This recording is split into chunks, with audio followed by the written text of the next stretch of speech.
Les étoiles tremblaient comme si les cieux eux-mêmes reculaient devant l'horreur qui se déroulait sous leurs pieds. La galaxie, vaste étendue de lumière brillante et de mondes brisés, commençait à se déchirer. L'Imperium, vaste et inflexible dans sa fierté, avait pris conscience de la situation. La fin était proche. Et cela commença avec la chute de Cadia. Cadia, le pilier qui tenait l'œil de la terreur à distance, un monde forteresse se dressant comme un monolithe solitaire contre la marée du chaos.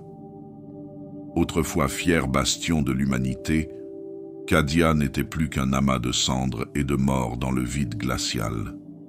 Les murs de la forteresse tremblèrent, tandis qu'Abaddon le spoliateur, vêtu de son armure noire étincelante, brandissait l'épée noire au-dessus du champ de bataille. Ses yeux brûlaient de la fureur de 10 000 soleils, son ambition n'étant reflétée que par le chaos qui régnait dans le Warp. Ses forces avaient déjà franchi les défenses de Cadia et, d'un seul coup, il avait déchiré le tissu même de la galaxie. Le grand phare de l'espoir, l'Astronomicon, vacillait, sa lumière autrefois fière s'éteignant comme une étoile mourante. Le cœur de l'Imperium bégaya, et les chemins obscurs entre les étoiles devinrent tortueux et incertains. Alors que l'œil de la terreur lui-même s'étendait dans le sillage de la chute de Cadia, la grande faille, la cicatrix maledictum, vit le jour. Une plaie béante, vaste au-delà de toute compréhension, divisa la galaxie en deux. Le ciel s'est brisé. La réalité, autrefois ferme et inflexible, commença à se déformer. L'espace lui-même se tordit comme du métal en fusion, se pliant et se déformant sur lui-même. De la faille déchiquetée, les gémissements dissonants du Warp se répandirent dans tout l'Imperium. Des cris résonnèrent dans les étoiles, et dans le sillage de cette blessure cataclysmique, des mondes entiers disparurent.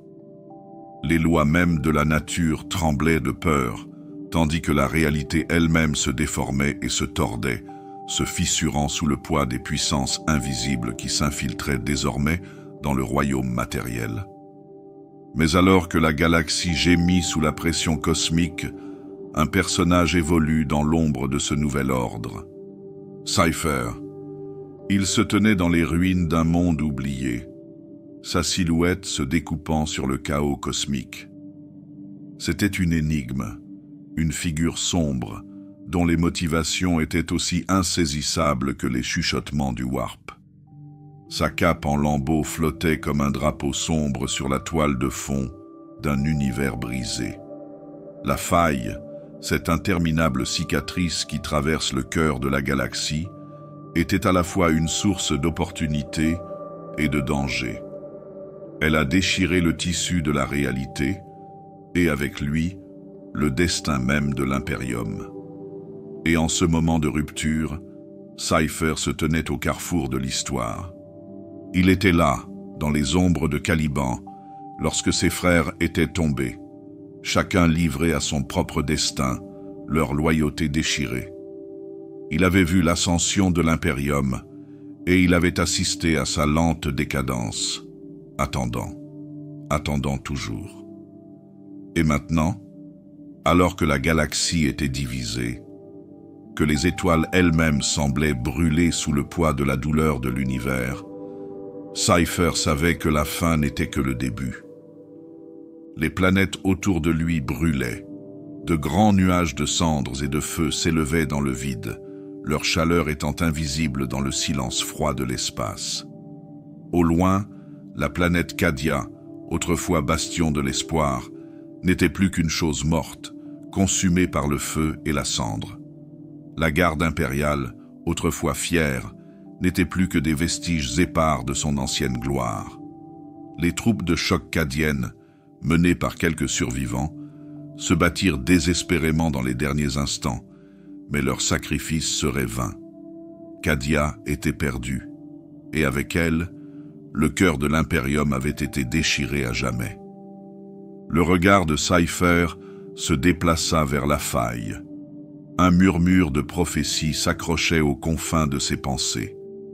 Il savait que cette blessure dans la réalité n'était pas un simple accident cosmique. C'était un signe avant-coureur. Et l'avenir qu'elle promettait, il ne pouvait ni y échapper, ni le comprendre pleinement. Le noir de l'espace se tordit, et quelque chose bougea en son sein. Les marées du Warp déferlaient et s'agitaient, une marée impie qui cherchait à dévorer tout ce qui se trouvait sur son passage. Les étoiles elles-mêmes semblaient vaciller, comme si elles étaient elles aussi attirées par l'immense gravité de la faille. Au cœur de ce chaos, Cypher se tenait seul, le visage caché sous sa cape, ses intentions restant un mystère même pour ceux qui le chassaient. Le dernier souffle de Cadia avait marqué le début d'une ère de ténèbres, où l'impérium serait déchiré et où chaque ombre s'étendrait longuement à travers la galaxie. Et dans ces longues ombres, Cypher marcherait. Il parcourrait cette galaxie brisée, fracturée et pliée sous le poids de la faille, dans l'attente d'un avenir qu'il était le seul à pouvoir entrevoir. Que cet avenir soit salvateur ou funeste, nul ne pouvait le dire. Mais la galaxie ne serait plus jamais la même. Après la chute de Cadia, la galaxie vacillait au bord du chaos. La grande faille avait coupé l'Imperium en deux, et chaque coin de l'Imperium Nihilus résonnait des cris des perdus. Au milieu de cette catastrophe cosmique, une silhouette se déplaçait dans les ombres, sa présence étant aussi insaisissable que le chaos qui faisait rage dans la galaxie. Il n'était connu que sous un seul nom, Cypher. Chaque fois qu'une catastrophe se produisait, Cypher était là. Il traversait des mondes déchirés par la guerre et des systèmes stellaires en ruine, toujours à la périphérie de la dévastation, mais jamais en son centre. Il n'y avait ni rime ni raison à ses voyages. Aucun chemin clair ne le guidait. Un jour, on l'aperçut dans les ruines d'une cité ruche autrefois florissante, dont les flèches imposantes n'étaient plus que des ossements carbonisés. Le lendemain, il marchait parmi les survivants d'un monde oublié, dont la population n'était plus qu'une enveloppe aigrie s'accrochant à un espoir moribond. Sa présence n'a jamais été celle d'un chef ni d'un sauveur, mais plutôt celle d'une manipulation tranquille et troublante. Aucune faction ne pouvait le revendiquer comme sien. Personne ne pouvait dire avec certitude où se situait sa véritable loyauté. Ses mouvements étaient aussi imprévisibles que les marées du Warp, et ses objectifs, s'ils existaient, restaient enveloppés dans un brouillard de confusion et d'égarement. Certains murmuraient que Cypher avait assisté à la chute de Cadia, sa silhouette sombre se faufilant à travers les fissures de la bataille, comme si elle n'avait pas été touchée par le maelstrom de la destruction. D'autres affirmaient qu'il était une ombre depuis des siècles, un présage de malheur depuis les premiers jours de l'Imperium. Mais quelle que soit l'histoire, la vérité était toujours la même. Cypher était un vagabond dans une galaxie de folie, se déplaçant silencieusement dans les ténèbres. Son nom devint un présage chuchoté, transmis de bouche en bouche dans le silence froid du vide obscur. Partout où l'influence de la faille s'est répandue, les gens ont parlé de lui, fugitif et renégat, soldat et prophète. Certains le considéraient comme un signe avant-coureur de la fin, un testament ambulant de la chute de l'Imperium et de l'avènement de quelque chose de bien plus sombre. D'autres le considéraient comme une relique d'un passé révolu, un fantôme de l'âge oublié de Caliban. Pourtant, personne ne pouvait le définir, car Cypher n'a jamais parlé de son but et n'a laissé aucune trace dans le monde qu'il a touché. Ses empreintes ont été emportées par les marées du destin, ne laissant que de la confusion dans son sillage. L'Imperium, divisé et brisé, ne pouvait ignorer les étranges et subtiles manipulations qui accompagnaient son chemin. Des murmures le suivaient comme des ombres, dérivant entre les fissures du désespoir de la société. Les détenteurs du pouvoir, en particulier l'Ordo Hereticus, prenaient note de chacun de ses mouvements. mais ils ne parvenaient jamais à le rattraper. Dans les profondeurs de l'Imperium Nihilus, là où la foi vacille et où la loyauté est mise à l'épreuve, Cypher semblait glisser entre les doigts de ceux qui cherchaient à le comprendre. Dans un coin de la galaxie, sur un monde décimé et désormais noyé dans les tempêtes Warp, un petit groupe de survivants s'est rassemblé sous la bannière de l'Imperium. Un appel désespéré à des renforts était resté sans réponse, jusqu'à ce que Cypher apparaisse. Il n'offrit ni le salut, ni l'espoir. Au lieu de cela, il apporta une solution énigmatique à leur situation désespérée. Une seule phrase, c'est tout ce qu'il a offert. Le prix de la survie se paie toujours en sang. Et sur ce, il les quitta, disparaissant comme la brume dans le vent. Plus tard, les survivants, dont la ville est en ruine, découvriront que cette solution a eu un coup terrible. Un ennemi caché avait été lâché sur eux, une force obscure qui avait presque anéanti le peu d'espoir qu'il leur restait. Pourtant, alors que leur monde était plongé dans un chaos encore plus profond, les rumeurs sur les actes de Cypher se répandirent comme une traînée de poudre, attisant les flammes de la peur et de la curiosité. Pour les adeptes de l'ecclésiarchie, Cypher était un anathème, un symbole des puissances de la ruine et de leur voix corrompue. Pourtant, les rapports provenant des confins de la galaxie le décrivaient comme quelque chose de plus, quelque chose d'insaisissable, un être trop énigmatique pour être catégorisé. Était-il un serviteur du chaos ou quelque chose d'entièrement différent? La vérité était inconnue, et cette incertitude hantait les cœurs de ceux qui cherchèrent des réponses dans les coins sombres et déchirés par la guerre de l'Imperium. Puis, aussi rapidement qu'il était apparu, Cypher disparaissait dans les plis de la réalité, son but restant une énigme non résolue. Personne ne pouvait prédire où il irait ensuite, ni comment son influence cryptique modifierait l'équilibre du pouvoir. Partout où la galaxie brûlait, Cypher était proche, toujours juste hors de portée, s'attardant toujours comme une ombre à moitié formée dans le crépuscule de l'Imperium. Après la Grande Faille, la galaxie était devenue un royaume d'incertitude, mais une vérité demeurait inébranlable. Cypher était toujours proche de la catastrophe, et sa nature insaisissable tenait l'avenir de la galaxie dans une emprise tranquille et incertaine. Avec chaque présage chuchoté, chaque manipulation subtile, Cypher dirigeait la galaxie vers une conclusion inconnue et énigmatique, qu'aucun mortel ne pouvait prévoir. L'histoire des anges déchus a commencé dans un passé lointain, sur le monde aujourd'hui oublié de Caliban, où les sombres paysages forestiers cachaient à la fois beauté et tragédie sous leurs branches imposantes.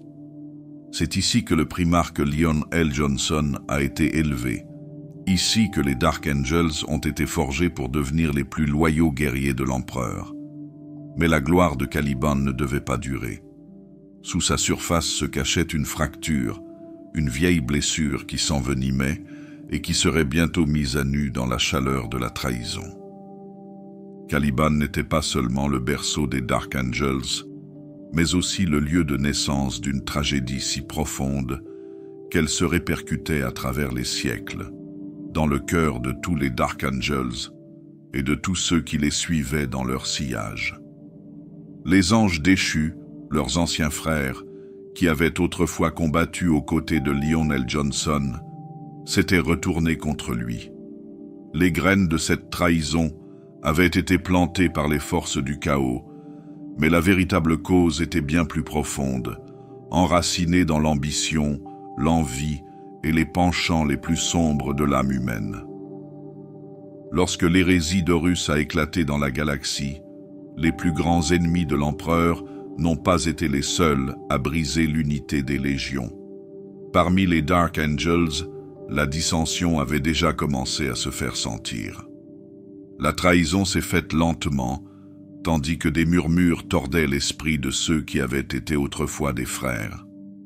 Les déchus, ceux qui trahiraient un jour le lion, se considéraient comme les véritables héritiers du commandement.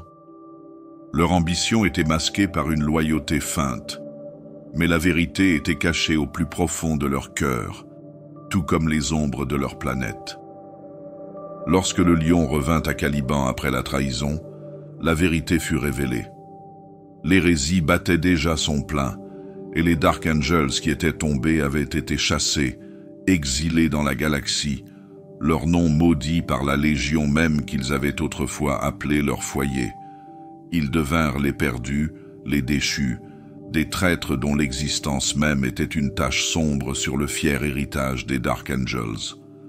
Alors qu'ils se dispersaient aux confins de la galaxie, l'empereur lui-même ne pouvait rien faire pour réparer les dégâts.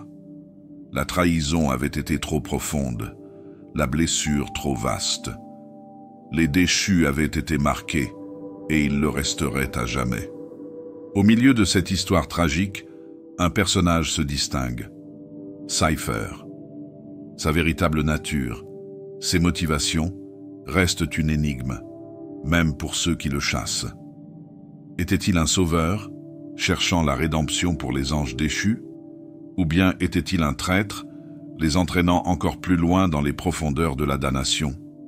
Pour les rares personnes qui l'ont rencontré, Cypher est autant un fantôme qu'un homme, une ombre dans les recoins de l'histoire, changeant à jamais au gré des vents du destin. Le nom de Cypher est chuchoté dans les couloirs des impardonnés, l'ordre secret qui cherche à purger la galaxie des déchus. Certains le considèrent comme l'incarnation de leur plus grande peur, la preuve que la trahison de Caliban ne peut être annulée. Pour d'autres, il est une figure d'espoir, le dernier espoir de rédemption pour ceux qui ont été jetés dans le vide. Mais la question de savoir si Cypher est vraiment un signe avant-coureur du salut ou le dernier vestige désespéré de la trahison reste sans réponse, enveloppé dans les mêmes ténèbres que celles qui ont consumé les déchus il y a si longtemps.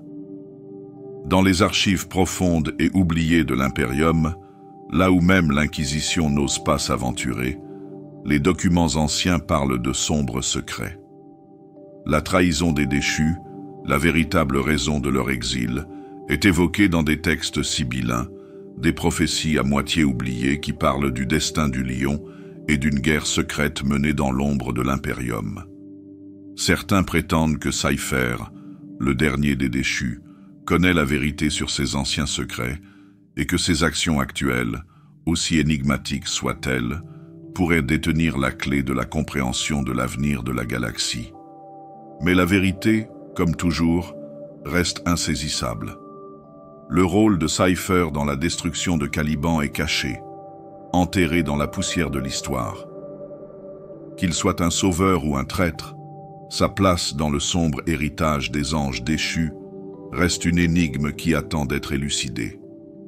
C'est ainsi que l'ombre de Caliban s'étend à travers la galaxie, ses secrets profondément enfouis, sa trahison murmurée uniquement dans les coins sombres d'archives oubliées, où seuls les plus audacieux ou les plus idiots osent chercher la vérité.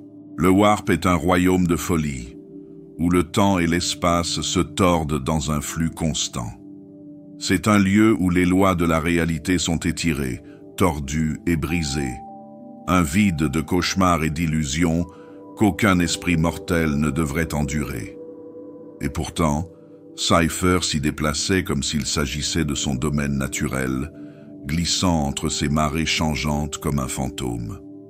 Pour la plupart des gens, le Warp était un lieu de terreur, plein d'horreurs démoniaques, de marées changeantes de chaos psychique et d'échos obsédants d'âmes perdues. Mais pour Cypher, ce n'était rien de plus qu'un chemin qu'il empruntait avec une facilité déconcertante. La Grande Faille avait déchiré le tissu même de la galaxie, et avec elle, les frontières entre le matériel et l'immatériel étaient devenues encore plus fragiles. La lumière vacillante de l'Astronomicon s'efforçait de guider les vaisseaux impériaux, mais dans les étendues sombres du Warp, même le phare de l'Empereur n'était plus qu'une étoile lointaine et faible, à peine visible dans le ciel noirci du chaos. La faille avait repoussé les limites du warp, permettant à la marée d'entités démoniaques de déferler sur la galaxie comme une grande vague insatiable. Même les psycheurs les plus expérimentés se retrouvaient noyés dans ce maelstrom, mais Cypher y naviguait comme un spectre solitaire et silencieux, épargné par la folie qui consumait les autres. Les démons du Warp avaient depuis longtemps appris à rechercher et à dévorer ceux qui osaient pénétrer dans leur domaine. Mais la présence de Cypher leur échappait. Qu'il s'agisse de sa compréhension innée des rythmes du Warp ou d'un pouvoir plus profond, il se déplaçait dans les couloirs les plus sombres sans attirer leur attention.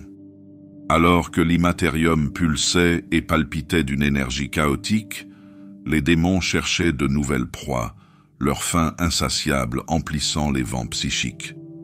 Mais là où d'autres hurlaient à l'agonie, déchirés par les crocs des démons ou perdus dans les vents psychiques, Cypher n'était rien de plus qu'un murmure, une ombre glissant inaperçue dans l'éther. Au cœur du Warp, là où les frontières entre la réalité et le cauchemar sont les plus ténues, les passages empruntés par Cypher sont devenus des reflets déformés des mondes qu'ils étaient autrefois. Des souvenirs fantomatiques d'anciennes batailles, des vaisseaux oubliés à la dérive et des échos d'âmes mortes depuis longtemps remplissaient les couloirs désolés du Warp. C'est sur ces chemins hantés que Cypher marchait, sur les vestiges fracturés d'une réalité brisée par la faille. Son voyage n'était pas un voyage de salut, et il n'était pas non plus motivé par le besoin de détruire. C'était un voyage de compréhension, un chemin à travers les ruines d'une galaxie détruite, où chaque pas semblait le rapprocher d'une conclusion inconnue. La faille avait encore altéré le Warp, et avec elle, la galaxie avait commencé à se déformer. Les planètes et les étoiles commencèrent à perdre leur forme, comme si le tissu même de la réalité commençait à s'effilocher. Ceux qui s'aventuraient trop loin dans l'inconnu se retrouvaient perdus dans des visions déroutantes, entendant les chuchotements de ceux qui avaient disparu depuis longtemps. Les voix des morts s'élevaient, et la lumière de l'Astronomicon, autrefois force constante et directrice de l'Imperium, vacillait comme une étoile mourante. Ce n'était plus une lueur d'espoir, c'était une ombre qui s'évanouissait, engloutie par les ténèbres grandissantes de l'influence impie de la faille. Cypher, cependant, n'était pas ému par le chaos grandissant. La folie du Warp semblait se replier autour de lui comme un manteau, comme s'il n'était qu'un passager se déplaçant dans la tempête. Il traversa les royaumes obscurs avec un calme troublant, insensible à la malveillance grandissante qui l'entourait. Les démons hurlaient de rage contre les énergies tordues, mais ils ne parvenaient pas à l'atteindre. C'était comme s'il était devenu une partie de l'immatérium lui-même, un être qui glissait entre les dimensions avec une grâce qu'aucun mortel ne pouvait espérer reproduire. Pourtant, même l'inébranlable Cypher ne pouvait nier les changements provoqués par la faille. L'essence même de la réalité avait commencé à se déformer, déformant le temps, l'espace et la perception. Les étoiles elles-mêmes vacillaient comme des bougies dans le vent, leur lumière s'affaiblissant à mesure que l'influence du Warp se répandait dans le royaume matériel. Les fissures entre les deux royaumes s'étaient élargies, et les sombres marées du Warp déferlaient sur la galaxie, balayant le peu de stabilité qu'il restait. La galaxie, autrefois symbole d'ordre et de lumière, se trouvait désormais au bord d'un abîme, avec un destin incertain. Le chemin de Cypher était long et sinueux, un voyage au cœur du Warp, là où le voile entre les mondes s'était aminci. Les chuchotements fantomatiques d'âmes oubliées guidaient ses pas, et les vents psychiques se déchaînaient autour de lui, mais il restait inchangé. Son but, caché sous des couches d'ambiguïté, semblait l'attirer plus profondément au cœur de la tempête. Ce qu'il cherchait dans les coins les plus sombres de la galaxie restait son secret, connu seulement des ombres qui l'entouraient. Les armes de Cypher étaient aussi énigmatiques que l'homme lui-même. 2 pistolets, brillant d'un éclat d'un autre monde, et une épée brisée. Pour la plupart des gens, ce n'était rien de plus que les outils d'un voyou, les reliques d'un passé révolu. Mais pour ceux qui osaient aller plus loin, ces armes parlaient de quelque chose de bien plus profond, des symboles d'un but qui ne pouvait pas être entièrement compris. Les pistolets, 2 armes de poing en métal poli et froid, étaient réputés anciens, fabriqués par des artisans depuis longtemps oubliés. Ils étaient devenus synonymes de Cypher, à la fois de son pouvoir et de sa malédiction. À chaque coup de feu, elles semblaient chanter les échos d'une époque depuis longtemps révolue. Ces armes étaient plus que des instruments de destruction. Elles rappelaient une époque où l'honneur et la loyauté avaient un sens, où la volonté de l'empereur était absolue et où les légions étaient unies dans un même but. Aujourd'hui, ces pistolets semblaient refléter la loyauté fracturée de Cypher, ni totalement dévoué à l'empereur, ni aux forces du chaos, mais se tenant entre les deux dans les ombres silencieuses de l'histoire. Mais c'est son épée brisée qui constitue le véritable mystère. Une arme qui avait été entière, mais qui s'était brisée à la suite d'une trahison.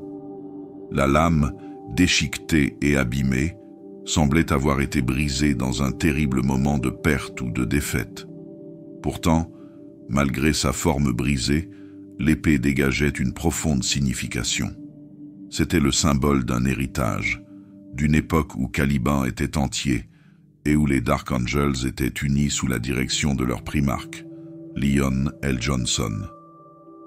Beaucoup murmuraient que l'épée était un gage du lion lui-même, une relique de l'ancien temps que Cypher avait porté à travers les siècles.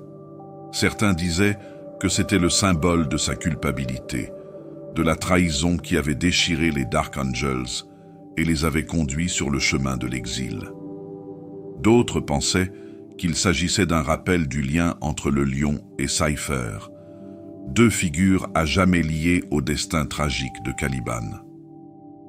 L'état brisé de l'épée semblait faire écho à la fracture de leur fraternité, un lien autrefois indéfectible, aujourd'hui perdu avec le temps.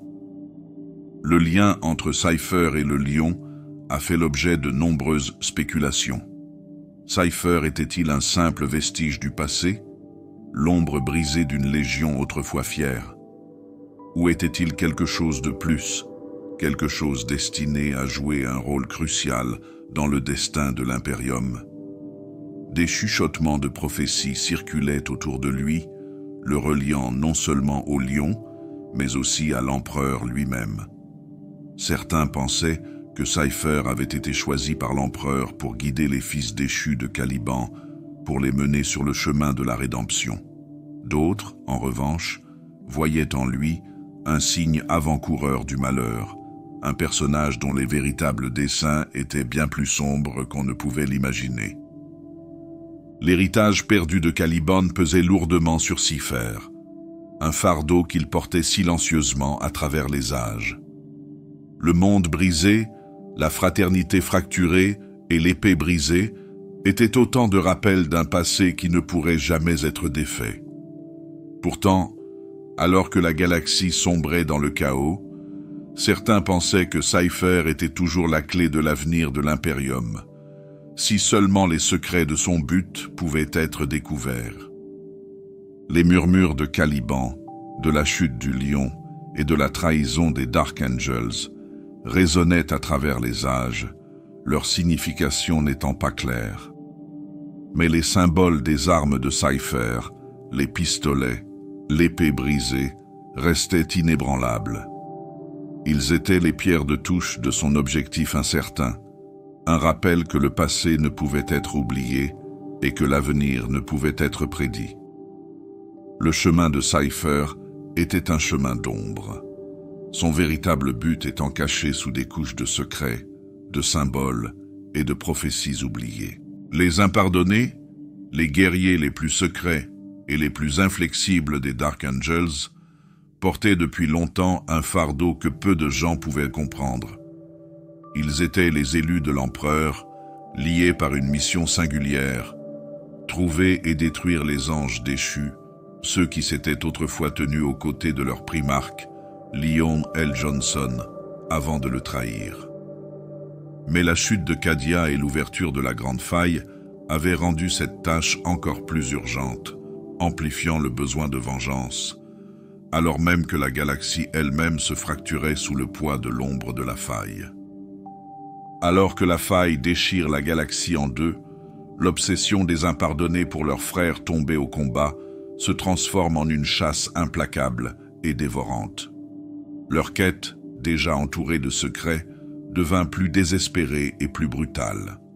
Les Dark Angels avaient toujours cru que le plan de l'empereur était absolu, que rien ne devait rester caché, que rien ne devait s'opposer à la survie de l'Imperium. Mais la trahison des déchus était une blessure trop profonde, un secret trop dangereux pour qu'on le laisse s'envenimer. Dans le sillage de la faille, la nécessité de chasser les déchus devint une mission non seulement de rétribution, mais aussi de rédemption, de restauration de l'honneur d'un chapitre entaché par son propre secret le plus sombre. La traque des anges déchus par les impitoyables avait toujours été efficace, mais elle était désormais menée avec une intensité presque fanatique. Au fur et à mesure que la galaxie sombrait dans le désordre, des mondes entiers devenaient des terrains de chasse, où les impardonnés traquaient les déchus comme des prédateurs à l'affût. Aucun coin de la galaxie n'était à l'abri. La faille avait déformé le royaume matériel, rendant certains mondes méconnaissables, mais la férocité des Dark Angels n'en était pas moins intacte. Sur les planètes déchirées par la guerre, où le ciel brûlait des feux de la bataille et où la terre était marquée par la guerre, la chasse des impardonnés se poursuivait avec une efficacité brutale. Aucune trace de leur proie ne passait inaperçue, aucune cachette n'était épargnée. Les déchus n'avaient pas de refuge, et les impardonnés ne se reposeraient pas tant qu'ils n'auraient pas été traduits en justice jusqu'au dernier ou réduits au silence pour toujours. La chasse ne consistait pas seulement à traquer les déchus, mais aussi à garder le secret. La paranoïa des impardonnés était leur plus grande force et leur plus grand défaut. Le chapitre opérait dans le plus grand secret, même vis-à-vis de ses plus proches alliés au sein de l'Imperium. Ils ne faisaient confiance à personne et ne révélaient leur véritable objectif à personne. Les dirigeants de l'Imperium et les autres chapitres de Space Marines ont longtemps cru que les Dark Angels étaient simplement obsédés par l'élimination des traîtres de l'hérésie d'Horus. Mais la vérité était bien plus sombre. Les Dark Angels s'étaient trahis eux-mêmes, et ils savaient que tout aveu de la vérité briserait la fragile confiance de l'Imperium. Ils chassaient donc seuls, leurs efforts étant entourés d'un voile de secret, et leurs moindres faits et gestes étant dissimulés par des mensonges et des informations erronées. Les mondes qu'ils parcouraient étaient souvent dévorés par la faille, où le chaos et la folie régnaient sans contrôle. Le tissu même de la réalité semblait se déformer et se tordre, et même les forces impériales les plus puissantes ne pouvaient résister à l'attraction implacable du warp. Pourtant, les impardonnés ne se laissaient pas décourager. Là où d'autres faiblissaient face à la puissance écrasante de la faille, ils poursuivaient leur route, animés par l'obsession de découvrir et de détruire les déchus. Les paysages impitoyables qu'ils traversaient reflétaient leur propre quête incessante. Une galaxie qui leur avait tourné le dos, tout comme les Dark Angels avaient autrefois tourné le dos aux fils déchus de Caliban. La brutalité de leur chasse n'était pas seulement physique, elle était aussi psychologique. Ceux qui servaient les impardonnés étaient liés par un code que peu de gens pouvaient comprendre, poussés par le besoin d'expier des péchés commis il y a longtemps. Leur paranoïa façonnait chaque décision, chaque action. Aucun moment n'est jamais totalement fiable. Aucun camarade n'est jamais vraiment sûr. La chasse aux déchus était devenue le miroir de leurs propres âmes fracturées, déchirées entre la loyauté envers leurs frères, tombés au combat, et le code inébranlable qu'ils appliquaient pour servir l'empereur. Dans l'ombre de la faille, cette chasse ne ferait que s'intensifier. L'éclatement de la galaxie, un univers qui se déchire, c'était le moment idéal pour que les impardonnés terminent ce qu'ils avaient commencé. La chasse ne s'arrêterait pas tant que tous les anges déchus n'auraient pas été retrouvés, quel qu'en soit le prix, quelle que soit la corruption. Au lendemain de la grande faille, alors que la galaxie s'enfonçait dans le chaos, la présence de Cypher s'accentua dans les recoins les plus sombres de l'Imperium. Bien que son but ultime soit resté caché, ses actions ont eu un poids indéniable. Personnage à la fois traqué et vénéré, il se déplaçait dans l'ombre, naviguant dans les zones de guerre tumultueuses de l'Imperium, avec une aisance qui faisait froid dans le dos. À ceux qui le cherchaient, Cypher offrait quelque chose d'inestimable, des informations. Mais de telles offres ont toujours un prix, et personne ne pouvait vraiment dire où se situait sa loyauté. Les alliances de Cypher étaient au mieux temporaires, des partenariats stratégiques formés non pas par loyauté, mais par nécessité. Les inquisiteurs, ces impitoyables pourvoyeurs de vérité et de tourments, faisaient partie de ses contacts les plus fréquents. Leur besoin de savoir les attirait souvent dans les mêmes coins sombres où Cypher s'attardait, offrant des informations cryptiques qu'il semblait être le seul à posséder. Il ne s'agissait pas de relations directes, mais d'échanges marqués par l'ambiguïté, les intentions cachées et les vérités soigneusement voilées. Cypher ne travaillait pas pour l'Inquisition et ne cherchait pas à obtenir son approbation. Au contraire, il se servait d'eux, utilisant leur soif de connaissance comme un outil pour atteindre ses propres objectifs obscurs. Pour les inquisiteurs, Cypher était une dangereuse énigme. Une énigme dont les motivations n'étaient pas claires, mais dont la valeur ne pouvait être niée. Il savait des choses que les autres ne pouvaient espérer comprendre. C'est pourquoi, à maintes reprises, ils le recherchèrent, espérant que son savoir cryptique apporterait des réponses aux plus grands mystères de la galaxie. Pourtant, à chaque échange, les inquisiteurs ne parvenaient pas à lui faire pleinement confiance. Ses connaissances étaient utiles, mais elles n'étaient jamais complètes. Et toujours, sous la surface, il y avait le sentiment troublant que Cypher jouait un jeu avec eux, un jeu dans lequel ils n'étaient que des pièces dans un conflit bien plus grand et invisible. Mais l'Inquisition n'était pas la seule à être manipulée par Cypher. Son influence s'étendait aux renégats et aux dissidents, à ceux qui se trouvaient en dehors des lignes rigides de l'Imperium.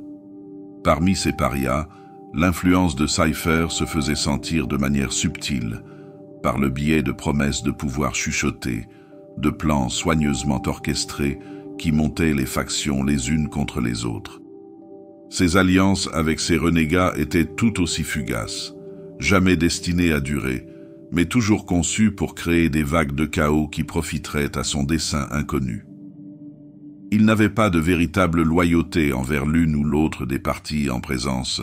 Au contraire, il s'efforçait de maintenir un équilibre délicat, en veillant à ce qu'aucune faction ne puisse acquérir trop de pouvoir sans sombrer dans le désarroi. Les interactions de Cypher étaient comme une danse de miroirs, des reflets de vérité et de tromperie. À chaque échange, il guidait soigneusement ses partenaires vers les informations qu'ils recherchaient, mais jamais sans les égarer juste assez pour les laisser dans l'expectative.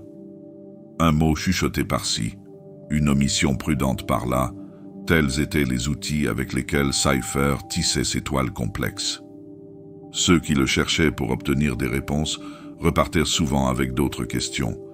Les connaissances qu'il offrait ne faisant qu'approfondir le mystère de son but.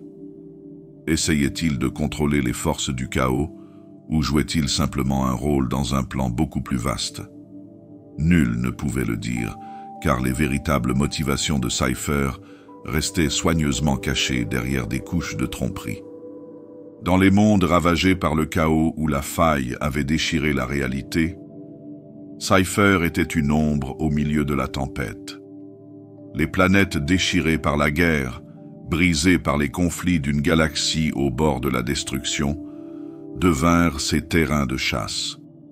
Il y manipulait les flux d'informations comme un maître, guidant les actions de ceux qui, sans le savoir, exécuteraient sa volonté. Ces alliances naissaient de l'opportunité et non de l'idéologie.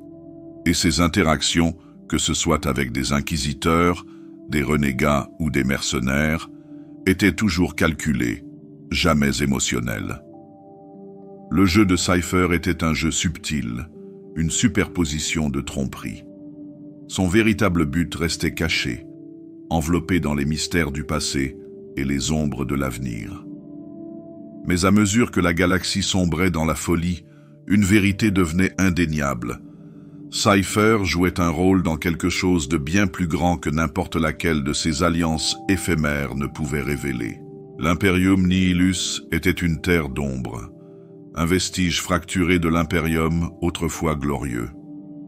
La Grande Faille avait divisé la galaxie en deux, et la partie désormais prise dans l'étreinte sombre du vide était un royaume où l'autorité impériale n'avait plus cours. La lumière de l'Astronomicon atteignait à peine ces mondes déchirés par la guerre, et la présence de l'empereur n'était plus qu'un lointain souvenir. Ici, la foi est une denrée rare, et la survie est une question d'adaptation, de ruse et d'impitoyabilité. Cypher se déplaçait dans ce royaume brisé comme un spectre, invisible mais toujours présent. Son rôle dans cet impérium fracturé était toujours aussi énigmatique, mais dans ce lieu de décadence et de doute, ses actions étaient loin d'être passives. À chaque pas, il travaillait subtilement, tissant une toile d'influence parmi les restes épars des dirigeants impériaux, tant ceux qui étaient fidèles à l'empereur que ceux dont les allégeances étaient plus malléables. Il n'a jamais révélé son véritable but, mais il a souvent laissé derrière lui des traces de changement, des chuchotements de réunions secrètes et des décisions discrètes qui ont modifié l'équilibre du pouvoir de manière inattendue. Sur les planètes déchirées par la faille, Cypher a trouvé ses opportunités, comme toujours, dans les fissures entre les régimes. Certains dirigeants planétaires s'accrochaient encore au symbole de l'Imperium, mais ils n'étaient plus que l'ombre de ce qu'ils avaient été. Sans la lumière de l'Astronomicon, leur autorité n'avait que la force du désespoir de leur peuple. Pour eux, la présence de Cypher était un murmure de salut, du moins, c'est ce qu'il leur laissait croire. À ceux qui voulaient bien l'écouter, il offrait ses conseils, toujours voilés d'énigmes et de demi-vérités. Mais aussi souvent qu'il offrait son aide, il exigeait des faveurs, manipulant les situations et les alliances à son avantage. Les dirigeants qu'il côtoyait n'étaient guère plus que des outils dans son grand jeu, mais ils ne réalisaient jamais la profondeur de son influence avant qu'il ne soit trop tard. Le peuple de l'Imperium Nihilus, dispersé et brisé, vivait dans un monde où la foi en l'empereur s'était éteinte comme une flamme oubliée. Sur chaque monde touché par l'ombre de la faille, l'incertitude était omniprésente. La voix de l'ecclésiarchie, autrefois forte, n'était plus qu'un murmure, au mieux, et beaucoup cherchaient du réconfort dans d'autres croyances plus sombres. Cypher observait cette érosion de la foi avec intérêt. Il ramenait subtilement certains vers la lumière de l'empereur, tandis qu'il en laissait d'autres s'enfoncer dans les ténèbres de l'hérésie. Ses motivations restaient floues, mais il était évident qu'il façonnait le chemin de ceux qui l'entouraient, les poussant vers des résultats qui correspondaient à ses objectifs inconnus. Mais l'influence de Cypher n'était pas toujours subtile. La galaxie était devenue un lieu où la survie passait avant tout, et où la foi était souvent mise à l'épreuve. Alors que les paroles de l'empereur avaient autrefois inspiré la loyauté, elles n'étaient plus rappelées que par des prières usées et des symboles délavés. Face à cela, les manipulations de Cypher révélaient une vérité plus profonde. La survie de l'Imperium ne dépendait plus de la règle divine de l'empereur, mais de ceux qui étaient prêts à agir dans l'ombre. Ces conseils chuchotés ont suffi à pousser certains dirigeants à prendre des mesures impitoyables, des décisions qui ont façonné le destin de mondes entiers. D'autres, incertains de leur foi, se sont retrouvés dans les limbes du doute, leurs convictions vacillant entre loyauté et rébellion. Les contrastes entre la foi et le doute, l'ordre et le chaos, la survie et la damnation étaient criants dans l'Imperium Nihilus. Cypher se déplaçait comme un fil à travers tout cela, guidant, manipulant et façonnant l'avenir depuis l'ombre. Son rôle dans ce royaume du doute était à la fois le reflet de l'état de délabrement de la galaxie et le témoignage de son influence à une époque où la lumière de l'empereur semblait s'éteindre. Dans la galaxie fracturée et déchirée par la guerre, au milieu du chaos hurlant de la Grande Faille, il y avait un murmure, une prophétie à laquelle Cypher ne pouvait échapper, bien qu'il ait longtemps essayé de l'enterrer. Il ne s'agissait pas d'une nouvelle prophétie, ni d'une voix venue d'un coin reculé de l'Imperium. Non, elle était là depuis toujours, cachée dans les ombres de l'histoire des Dark Angels, résonnant à travers les vestiges brisés de Caliban. C'était la prophétie du retour du lion. Pour la plupart des gens, le lion L. Johnson était perdu à jamais. Son corps avait été enterré dans le rocher, la forteresse monastère des Dark Angels, abandonné au temps et au secret. Mais pour Cypher, le retour de son primarque n'a jamais été remis en question. Il s'agissait de savoir quand, et non pas si. C'est ainsi que, dans l'ombre de la faille, il commença à se préparer subtilement, les pièces de ses plans longtemps cachés commençant à se mettre en place. Les mouvements de Cypher étaient silencieux, calculés et surtout invisibles. Là où d'autres ne voyaient que la folie de l'éclatement de la galaxie, Cypher voyait une opportunité, un moment où l'absence de l'empereur pourrait enfin permettre au lion de s'élever une fois de plus. Les murmures s'amplifiaient, les tremblements de son retour se faisaient sentir dans le tissu psychique même de la galaxie. Les prophéties du rugissement d'un lion, d'un chef qui rétablirait l'ordre dans l'impérium fracturé, commençaient à s'agiter dans les rêves des psycheurs, dans les chants enfiévrés des cultes hérétiques et dans les parchemins cryptiques oubliés dans les voûtes les plus profondes. Cypher savait qu'il ne fallait pas ignorer ce genre de choses. Il était toujours prêt, toujours présent dans les moments sombres de l'histoire galactique, prêt à jouer son rôle. Le retour du lion était inévitable, mais le moment n'était pas encore venu. Cypher, à sa manière silencieuse, commença à manipuler les événements, guidant les mains de ceux qui, sans le savoir, allaient façonner l'avenir des Dark Angels. Il sema le doute, mais aussi l'espoir. Des reliques cachées du lion, des artefacts longtemps considérés comme perdus, furent déterrés dans les ruines de la mémoire de Caliban. Ils n'étaient pas ouvertement recherchés, mais ils ont été trouvés, chuchotés dans les coins sombres de l'Imperium. Une lame brisée, un éclat d'armure, les symboles mêmes de l'héritage du lion, commencèrent à réapparaître.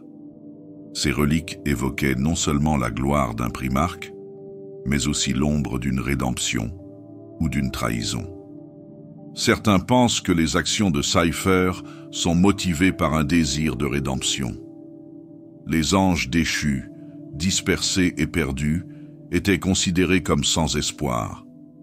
Mais Cypher, toujours dans l'ombre, toujours présent, était une figure qui semblait suggérer quelque chose de plus.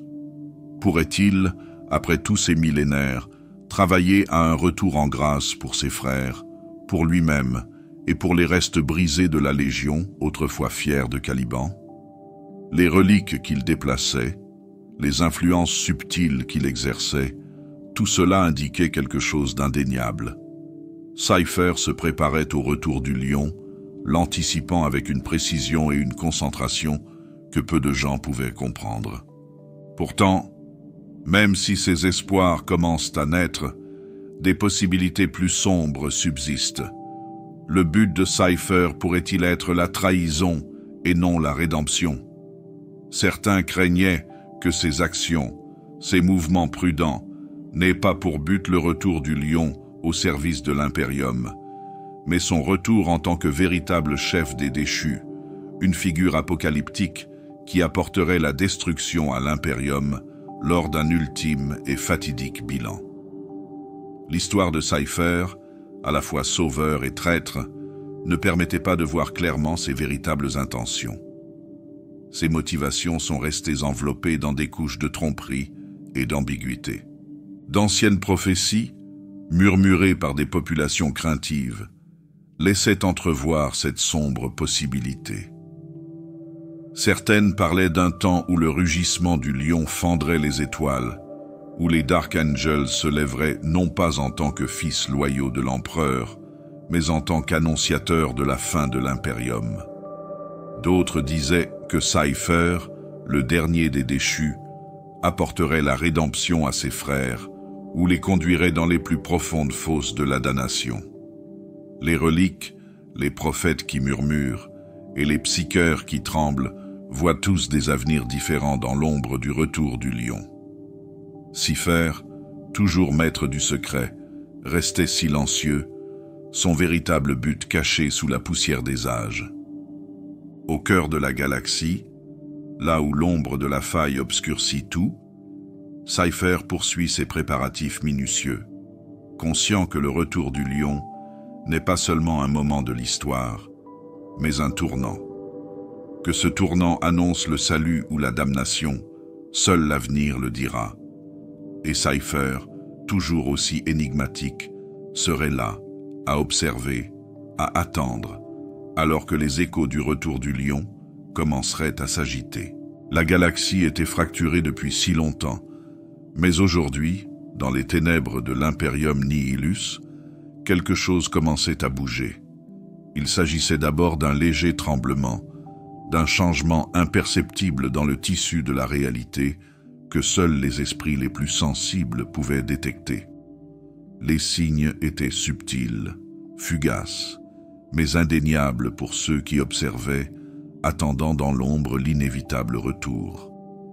Cypher, toujours observateur, avait guetté les lueurs dans l'obscurité, les signaux silencieux qui lui indiquaient que le moment approchait.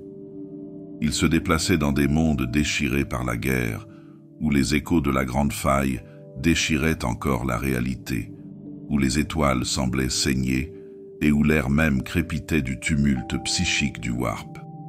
Pourtant, même au milieu de ce chaos, il y avait quelque chose d'autre, quelque chose d'ancien et de familier. Le lion se réveillait.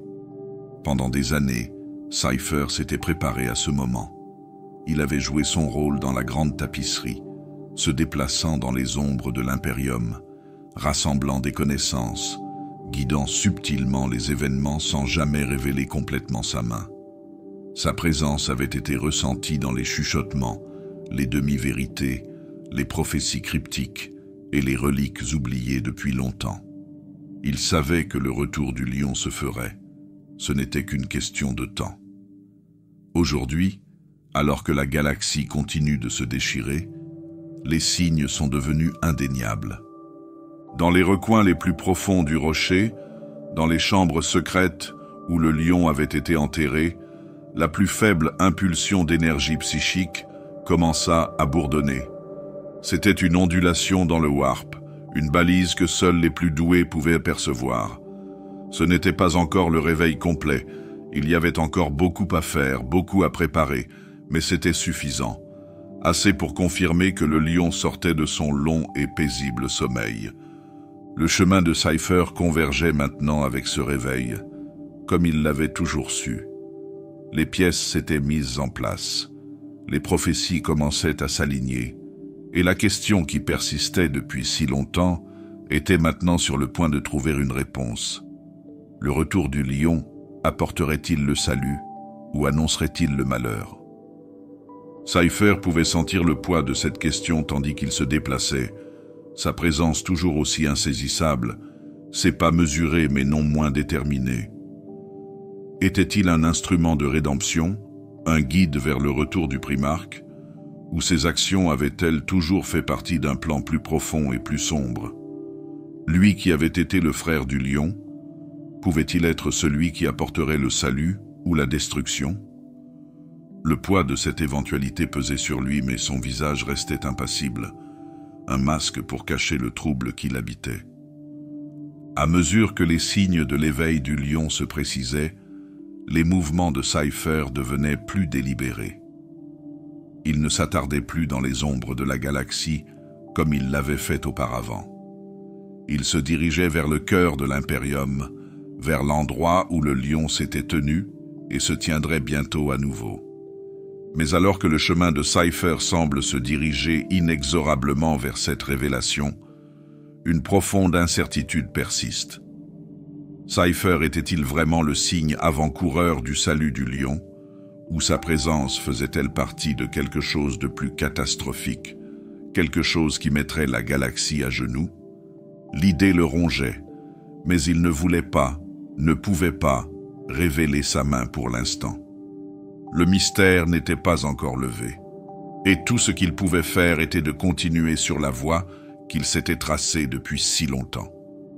Les ombres, autrefois distantes, semblaient maintenant se rapprocher. La convergence de ces deux forces, Cypher et le lion, était inévitable. Mais ce que cette convergence apporterait restait une question à laquelle même Cypher ne pouvait répondre entièrement. Salut ou malheur, la galaxie le saura bientôt. Sous le rocher, dans les salles les plus profondes et les plus sacrées, le lion dormait. Cela faisait des lustres que le lion L. Johnson avait rendu son dernier souffle, que sa forme autrefois puissante avait été mise au repos au cœur de la forteresse monastère.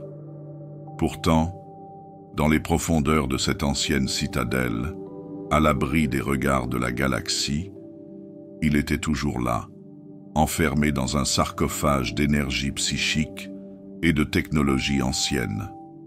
Le passage du temps, bien qu'implacable dans les mondes d'en haut, semblait se plier autour du lieu de repos du lion.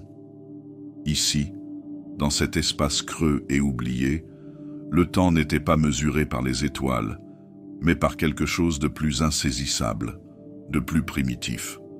Le rocher, sanctuaire des Dark Angels, n'était pas seulement une forteresse, c'était aussi un tombeau, une crypte qui renfermait le plus grand secret des impardonnés, Leon L. Johnson, leur primarque disparu, dont le retour avait été annoncé par des murmures dans les couloirs de l'histoire, par des prophéties à demi comprises et des fragments de l'histoire oubliés. Mais pour l'heure, il reposait dans le calme, dans un sommeil éternel, à l'abri des tempêtes de la galaxie. La résonance psychique de la Grande Faille s'était répandue dans toute la galaxie, son influence courbant et déformant le tissu de l'espace et du temps. La présence même du chaos s'était renforcée, ses marées démoniaques s'élevant et s'abaissant selon un rythme cosmique. Mais à l'intérieur du rocher, au milieu du chaos d'un univers brisé, il n'y avait que le calme. Les tourbillons psychiques créés par la déchirure de la faille étaient surtout ressentis par les esprits les plus forts, les psycheurs de l'Imperium et les puissantes entités qui vivaient dans le Warp. Pourtant, même au sein de ce maelstrom cosmique, une légère pulsation se fit sentir, d'abord faible, mais indéniable. Une lueur d'énergie, enfouie dans les profondeurs de la roche, se mit à bourdonner, un faible écho dans le Warp. C'était d'abord subtil, un simple tremblement de puissance psychique que certains auraient pris pour un pépin ou une anomalie. perdus au milieu de la cacophonie de la faille. Mais pour ceux qui étaient à l'écoute des anciennes vibrations du rocher, pour ceux qui avaient attendu patiemment le retour de leur primarque, c'était clair. Le lion se réveillait.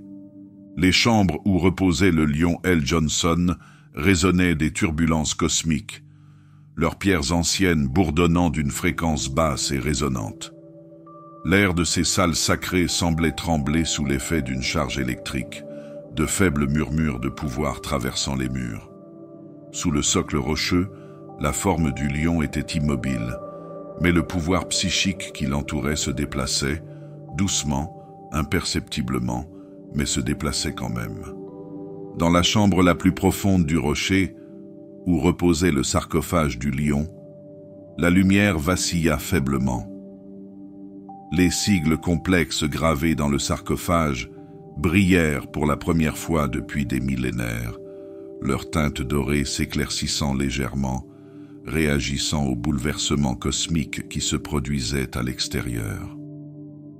Les anciens techno-bibliothécaires du rocher, dans leur silence et leur respect, percevaient les changements subtils de l'atmosphère, leurs doigts tremblaient en lisant les textes sacrés et en surveillant les fluctuations psychiques. Quelque chose avait commencé à changer. Le sommeil du lion n'était pas aussi éternel qu'il l'avait cru.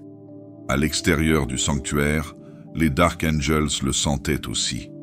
Il était impossible d'ignorer le subtil changement dans le warp, la faible impulsion psychique qui avait commencé à s'agiter dans la tombe de leur primarque. Les impardonnés, toujours vigilants, pouvaient sentir l'ancienne puissance au cœur de leur chapitre commencer à s'élever, même s'ils ne la comprenaient pas entièrement. Leurs prières avaient toujours été murmurées dans l'espoir du retour du lion, mais à présent, chaque jour qui passait, le sentiment d'anticipation devenait plus fort. Certains en parlaient à voix basse, craignant de mettre des mots sur la prophétie qu'ils portaient depuis si longtemps. Mais d'autres, plus à l'écoute des voix profondes et cachées du chapitre, commençaient à se préparer. Le retour du lion approchait, et le temps de l'attente était terminé. Dans les profondeurs du rocher, l'air s'épaissit de la présence de quelque chose d'ancien, quelque chose qui dépasse le domaine de la compréhension des mortels.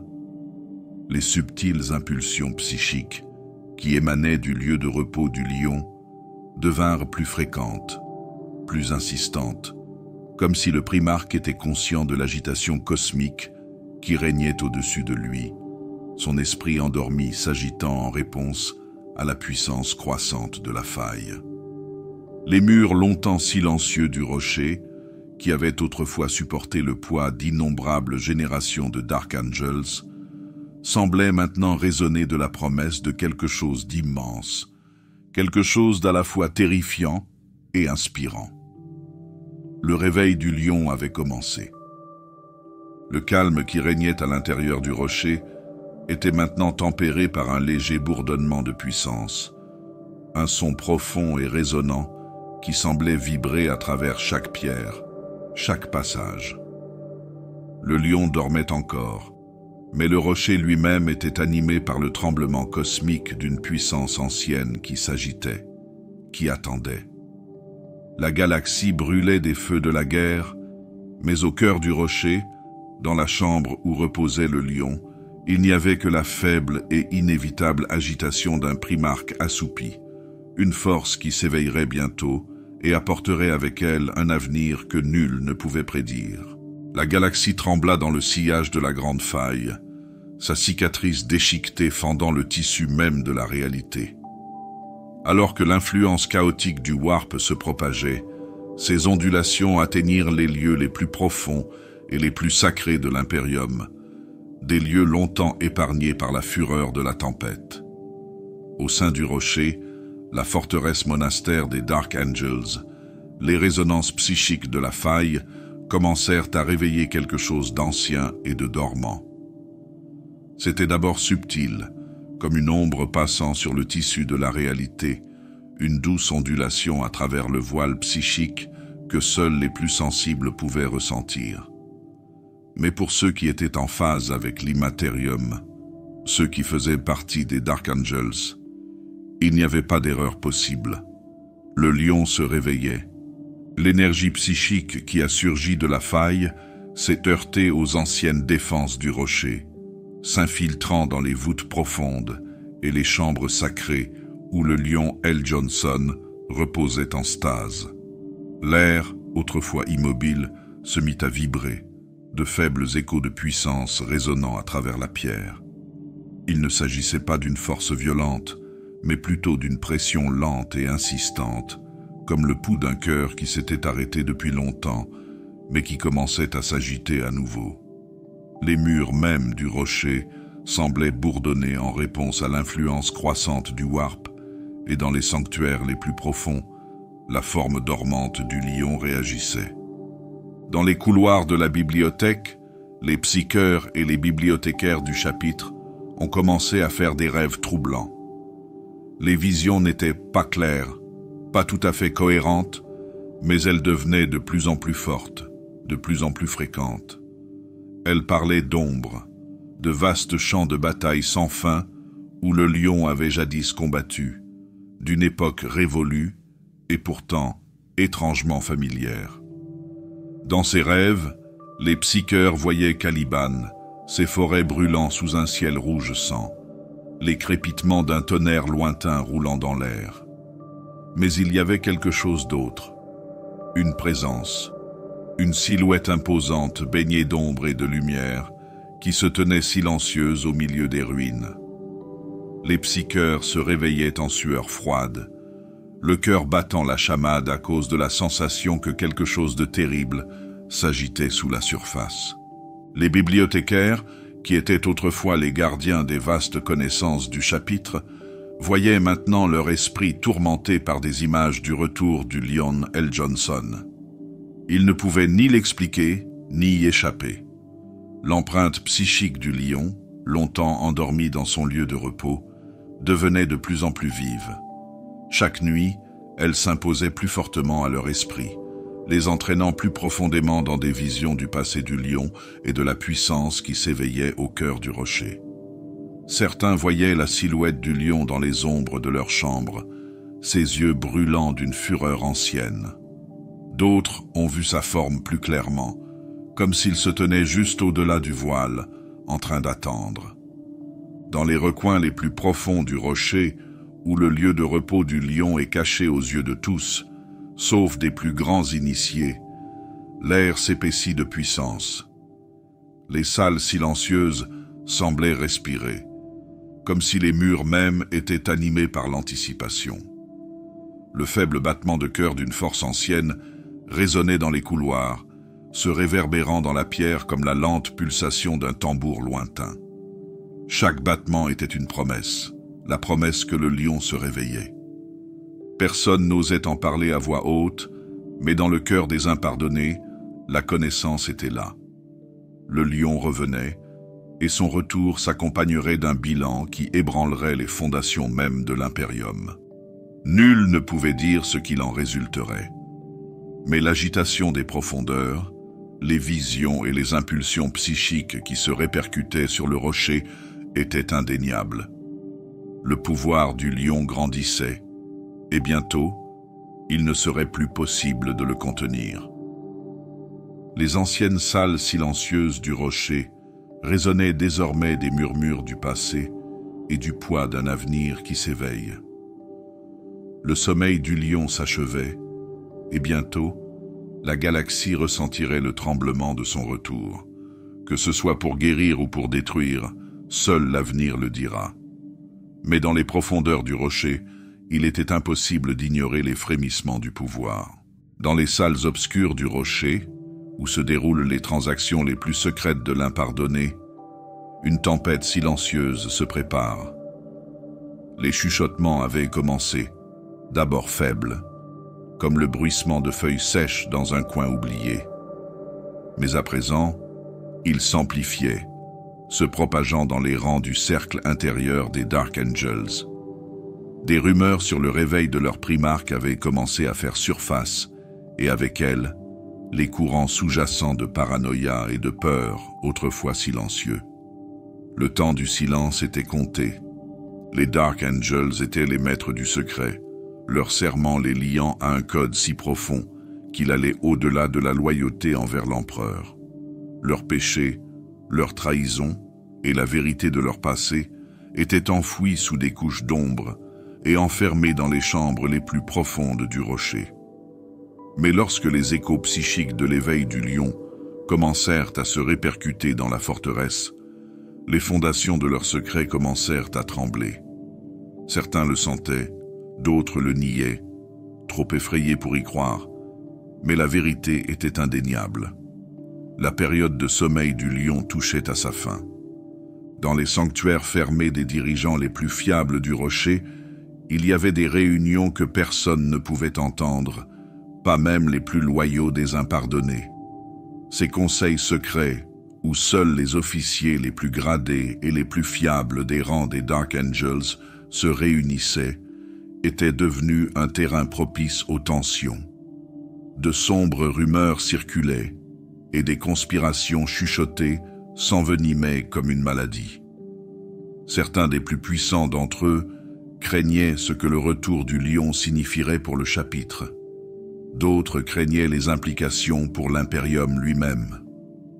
Le poids de leurs secrets communs, transmis de génération en génération, était devenu un fardeau, et à mesure que la faille déchira la galaxie, ce fardeau s'alourdit. Ceux qui siégeaient à la cour des chuchoteurs, comme on les appelait, n'étaient pas tant unis par une cause commune que par la crainte que le retour du lion ne signifie leur perte. Ces chefs, ceux qui avaient une influence sur le destin des Dark Angels, se donnaient beaucoup de mal pour préserver leurs secrets et se protéger eux-mêmes. Le chemin vers le retour du lion n'était pas simple. Certains membres de la cour pensaient que le réveil du lion était un moment divin qui rétablirait l'ordre dans l'impérium fracturé. D'autres, en revanche, y voyaient un signe avant-coureur terrifiant, la fin des secrets soigneusement gardés des impardonnés, et peut-être même le début d'une nouvelle ère de guerre dans les rangs des Space Marines eux-mêmes. Dans les salles faiblement éclairées, où seule la lumière des bougies scintillait contre les murs de pierre grise et froide, ces conspirateurs se réunissaient à voix basse, leurs paroles s'élevant à peine au-dessus des chuchotements du rocher lui-même. « Et s'ils revenaient non pas en sauveurs » demanda une voix, à peine plus qu'un souffle, mais en conquérant. Une autre voix répondit, tout aussi silencieuse, mais empreinte d'une froide certitude. « Alors nous sommes perdus, et l'Imperium connaîtra la vérité que nous avons cachée depuis si longtemps. » Les conspirations étaient variées, les implications sans fin. Certains craignaient que le lion ne demande des comptes pour les péchés de ses frères, pour leur trahison, leur exil et leurs longues années passées à se cacher dans l'ombre. D'autres se demandaient si le retour du lion ne déclencherait pas une guerre au sein même des Dark Angels, les factions se divisant entre ceux qui vénéraient le lion comme un dieu et ceux qui craignaient la destruction qu'il pourrait apporter. Les réunions se terminaient toujours de la même manière. Des secrets enfouis plus profondément, plus de questions soulevées que de réponses. Et à travers tout cela, une vérité demeurait. Le retour du lion n'était plus un rêve lointain. C'était une réalité, et les impardonnés allaient bientôt devoir en affronter les conséquences. Dans les coins sombres du rocher, alors que les ombres s'allongent et que les chuchotements s'amplifient, la cour des conspirateurs se réunit à nouveau. Le voile du secret, longtemps maintenu, s'effiloche. Personne ne pouvait répondre à la question de savoir ce qui se passerait lorsque le lion se réveillerait, qu'il s'agisse de le restaurer ou de le détruire. Mais une chose était sûre, le moment était venu de faire les comptes, et aucun d'entre eux ne pouvait y échapper. La galaxie brûlait, divisée par la blessure béante de la grande faille. Mais au milieu du feu et du chaos, il y avait des guerres menées en secret, où le sang coulait sans être vu, et où seules les ombres étaient témoins des actes. Les Dark Angels, toujours maîtres du secret, s'étaient lancés dans ces batailles secrètes avec une efficacité qui faisait froid dans le dos. Ils ne se battaient pas pour un territoire, ni pour l'honneur, mais pour quelque chose de bien plus fragile, leur silence. Le retour de leur primarque, Lyonn L. Johnson, était un secret qu'on ne pouvait laisser échapper, et les impardonnés étaient prêts à tout pour le protéger, même si cela signifiait faire la guerre dans l'ombre. Sur les mondes périphériques, où l'influence chaotique de la faille avait déformé la réalité, les Dark Angels menaient des batailles dont peu de gens auraient jamais entendu parler. Ces mondes étaient fracturés et instables, leur population dispersée et leurs allégeances en perpétuel mouvement. Pourtant, les Dark Angels n'avaient pas l'intention de laisser le moindre murmure sur le réveil du lion parvenir aux oreilles de l'Imperium ou, pire encore, des forces du chaos.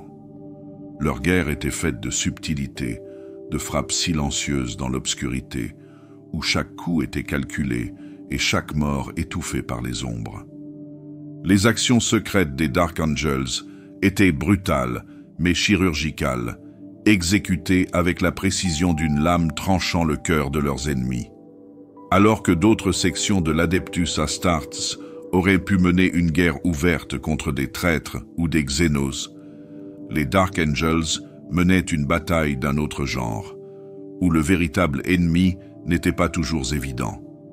Ils se battaient contre ceux qui pouvaient découvrir leurs secrets, ceux qui avaient le pouvoir d'exposer le retour du lion ou d'attirer sur eux le poids du jugement de l'Imperium. Le champ de bataille était souvent une cité-ruche en ruine ou les ruines d'un ancien avant-poste militaire, enterré sous les décombres d'un millier de guerres oubliées. Là, les forces de frappe des Dark Angels sortaient de l'ombre, se déplaçant avec la précision silencieuse de prédateurs à l'affût. Leurs cibles n'étaient pas toujours des traîtres, ni des ennemis de l'Imperium.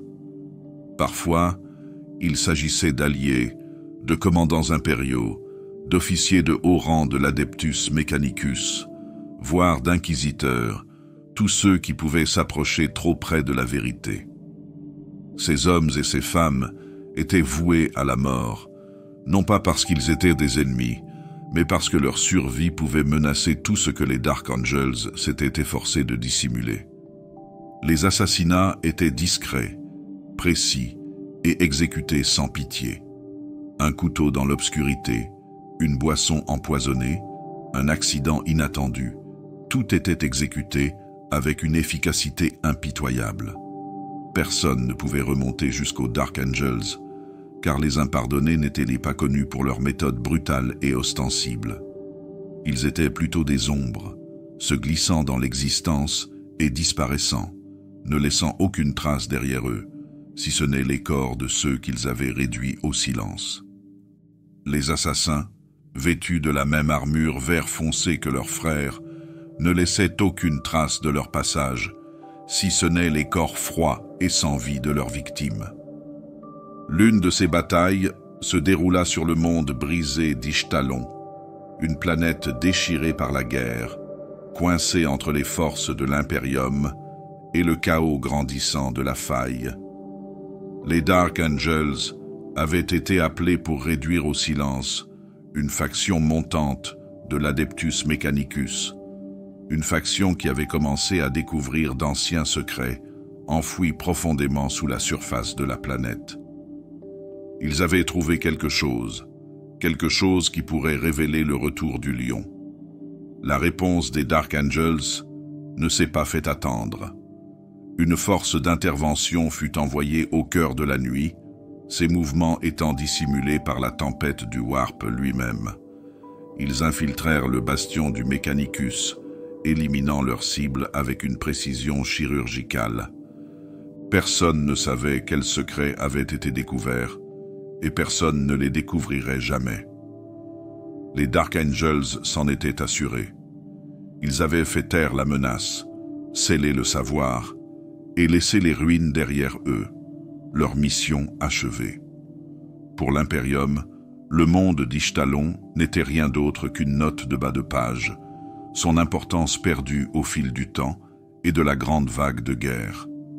Mais pour les Dark Angels, il s'agissait d'une victoire parmi tant d'autres, chacune étant nécessaire pour maintenir le fragile silence qui entourait le réveil du lion. Lors d'une autre opération secrète sur la planète désertique de Karos, les Dark Angels ont pris pour cible un inquisiteur renégat qui avait commencé à rassembler des fragments d'informations faisant allusion au retour du lion.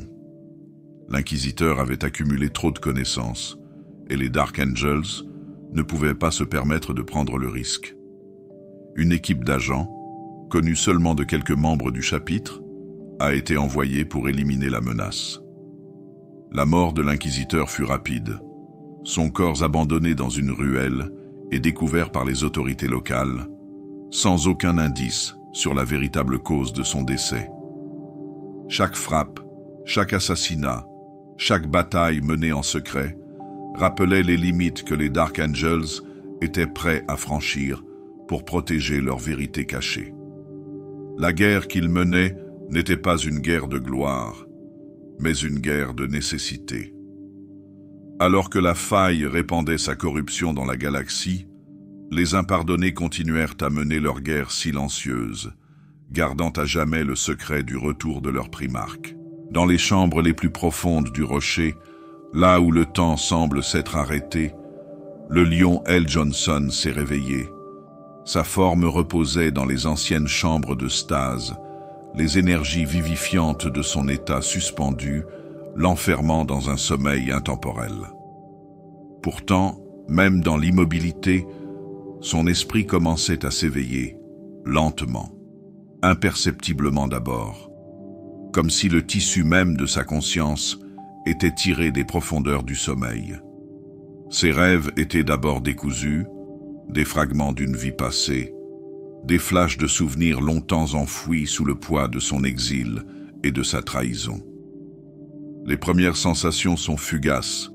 Il voit un trône lumineux et doré, trop éloigné pour être atteint. Il vit son père, l'empereur, debout au-dessus de lui, une figure d'une puissance et d'une tristesse incroyables. La présence de l'empereur était toujours lointaine, jamais tout à fait claire, mais toujours là, comme un phare qui le guidait à travers le brouillard du sommeil. Le visage de l'empereur était à la fois fier et triste, une profonde nostalgie était gravée dans les lignes de son expression. Dans le silence de ses rêves, le lion pouvait ressentir la douleur de son père, le poids de la vision brisée de l'Imperium et les échos persistants de leur relation tendue.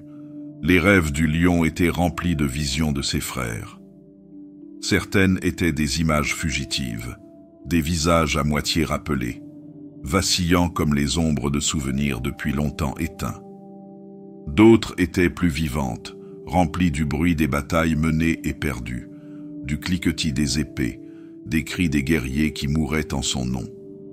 Les visages de ses frères tombés au combat, ceux qui l'avaient trahi, hantaient ses rêves, leurs images fantomatiques vacillant dans l'obscurité. Lorgar, Horus, Fulgrim, chacun d'entre eux était là, les yeux remplis de défis et de culpabilité. Le poids de leur trahison pesait sur lui, même aujourd'hui, tous ces millénaires plus tard. Il pouvait sentir les fractures entre eux, le sang qui avait coulé et l'amertume de leurs liens brisés. Au fur et à mesure que les rêves du lion s'approfondissaient, quelque chose changeait. Les résonances psychiques de la grande faille, la cicatrix maledictum, commencèrent à franchir les barrières de son sommeil, leur énergie contre nature s'insinuant dans le tissu même de ses pensées. Il ressentit la force de déchirement de la faille, ses bouleversements psychiques et les sombres vagues de chaos qui déferlaient de la blessure dans la réalité. La connexion du lion au warp, bien qu'encore faible, commença à s'éveiller, au moment même où la galaxie commençait à se déchirer. L'énergie qui avait perturbé la galaxie commençait à façonner son destin. Des visions prophétiques commencèrent à envahir les rêves du lion. Il vit l'Imperium fracturé, déchiré entre la foi et le doute, sa structure autrefois fière s'effondrant sous le poids d'une galaxie au bord de la destruction. Il se voyait sortir de sa tombe, pénétrer dans un monde déchiré par la guerre et le chaos, sa seule présence étant un symbole d'ordre ou l'annonce de quelque chose de plus sombre. Il y avait des murmures dans ses rêves, des voix cryptiques qui parlaient de son retour, des épreuves qui l'attendaient, du pouvoir qu'il exercerait et du choix qu'il aurait à faire. Redonnerait-il à l'Imperium sa gloire d'antan ou le briserait-il davantage, portant le coup de grâce à un empire moribond? Dans le silence de sa chambre, l'esprit du lion était imprégné de ses rêves et visions, tous plus vivaces les uns que les autres. Ce n'étaient pas de simples fragments de mémoire, mais des avertissements, des prophéties qui semblaient guider son réveil, liant directement son retour au tumulte de la Cicatrix Maledictum. La galaxie changeait, et avec elle, le but du lion. On ne savait pas s'il suivrait la voie de la rédemption ou de la destruction, mais ses rêves murmuraient qu'il jouerait un rôle déterminant dans le destin de l'Imperium. Le rêve de l'empereur n'était pas seulement le sien, c'était une vision partagée à travers le temps et l'espace, ressentie par ses fils, par l'Imperium et par le lion lui-même, un rêve qui l'invitait à s'élever. Mais à mesure que les rêves se faisaient plus insistants, la question qui persistait dans son esprit se faisait de plus en plus pressante. Quelle était sa véritable raison d'être à présent? Que ferait-il lorsque l'heure du réveil sonnerait enfin? Le rocher a toujours été un lieu de calme, ses anciennes chambres étant imprégnées de silence et de secret. Pendant des millénaires, la forteresse monastère des Dark Angels s'est dressée comme un monument à la gloire de leurs devoirs et de leurs péchés cachés. Mais aujourd'hui, dans les profondeurs les plus sacrées, un changement se produisit, un tremblement subtil qui se répercuta dans les eaux mêmes du rocher. Au début, il s'agissait d'une légère vibration, d'une ondulation imperceptible dans l'air que personne ne pouvait expliquer. Mais au fil des heures, le tremblement s'amplifia, traversant les murs comme le premier souffle d'une chose longtemps endormie. Au cœur du rocher, là où Lion L. Johnson reposait dans sa tombe depuis des lustres, quelque chose s'agita. Au début, ce n'était rien de plus qu'un murmure, un scintillement dans l'ancienne machinerie qui le maintenait en stase. Le bourdonnement subtil de la technologie dormante commença à s'intensifier, comme si les mécanismes qu'il avait longtemps maintenus en animation suspendue prenaient vie. L'immense chambre, autrefois aussi silencieuse qu'un tombeau, semblait maintenant animée d'une énergie étrange et croissante. C'est alors que cela se produisit. Les premiers signes physiques de son agitation se manifestèrent sous la forme d'un léger tremblement qui ébranla les fondations mêmes de la chambre. L'air de la pièce se chargea d'électricité statique, comme si les lois de la nature étaient déformées.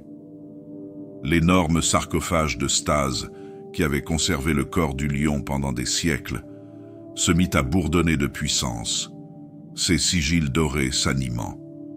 Les lumières qui avaient été tamisées dans la chambre clignotèrent et crachèrent, projetant de longues ombres déchiquetées sur les murs de pierre froide. Pour les impardonnés, le premier signe de l'éveil de leur primarque se traduisit par un sentiment de panique grandissant. Le rocher, normalement un lieu de recueillement tranquille, semblait maintenant animé d'énergie, de trop d'énergie. Dans les couloirs qui menaient au sanctuaire intérieur, l'air se chargeait d'une chaleur artificielle. Pour ceux qui étaient les plus proches de la chambre, la sensation était presque insupportable. Le poids du secret, des vérités enfouies depuis longtemps, pesait sur eux comme une force physique. Les impardonnés avaient vécu si longtemps dans l'ignorance du sommeil de leur primarque que l'idée même de son retour était terrifiante. Leur secret n'était plus assuré. Les gardiens du cœur de la roche, ceux qui avaient juré de protéger ses mystères les plus profonds, ressentirent les premiers remous de l'effroi.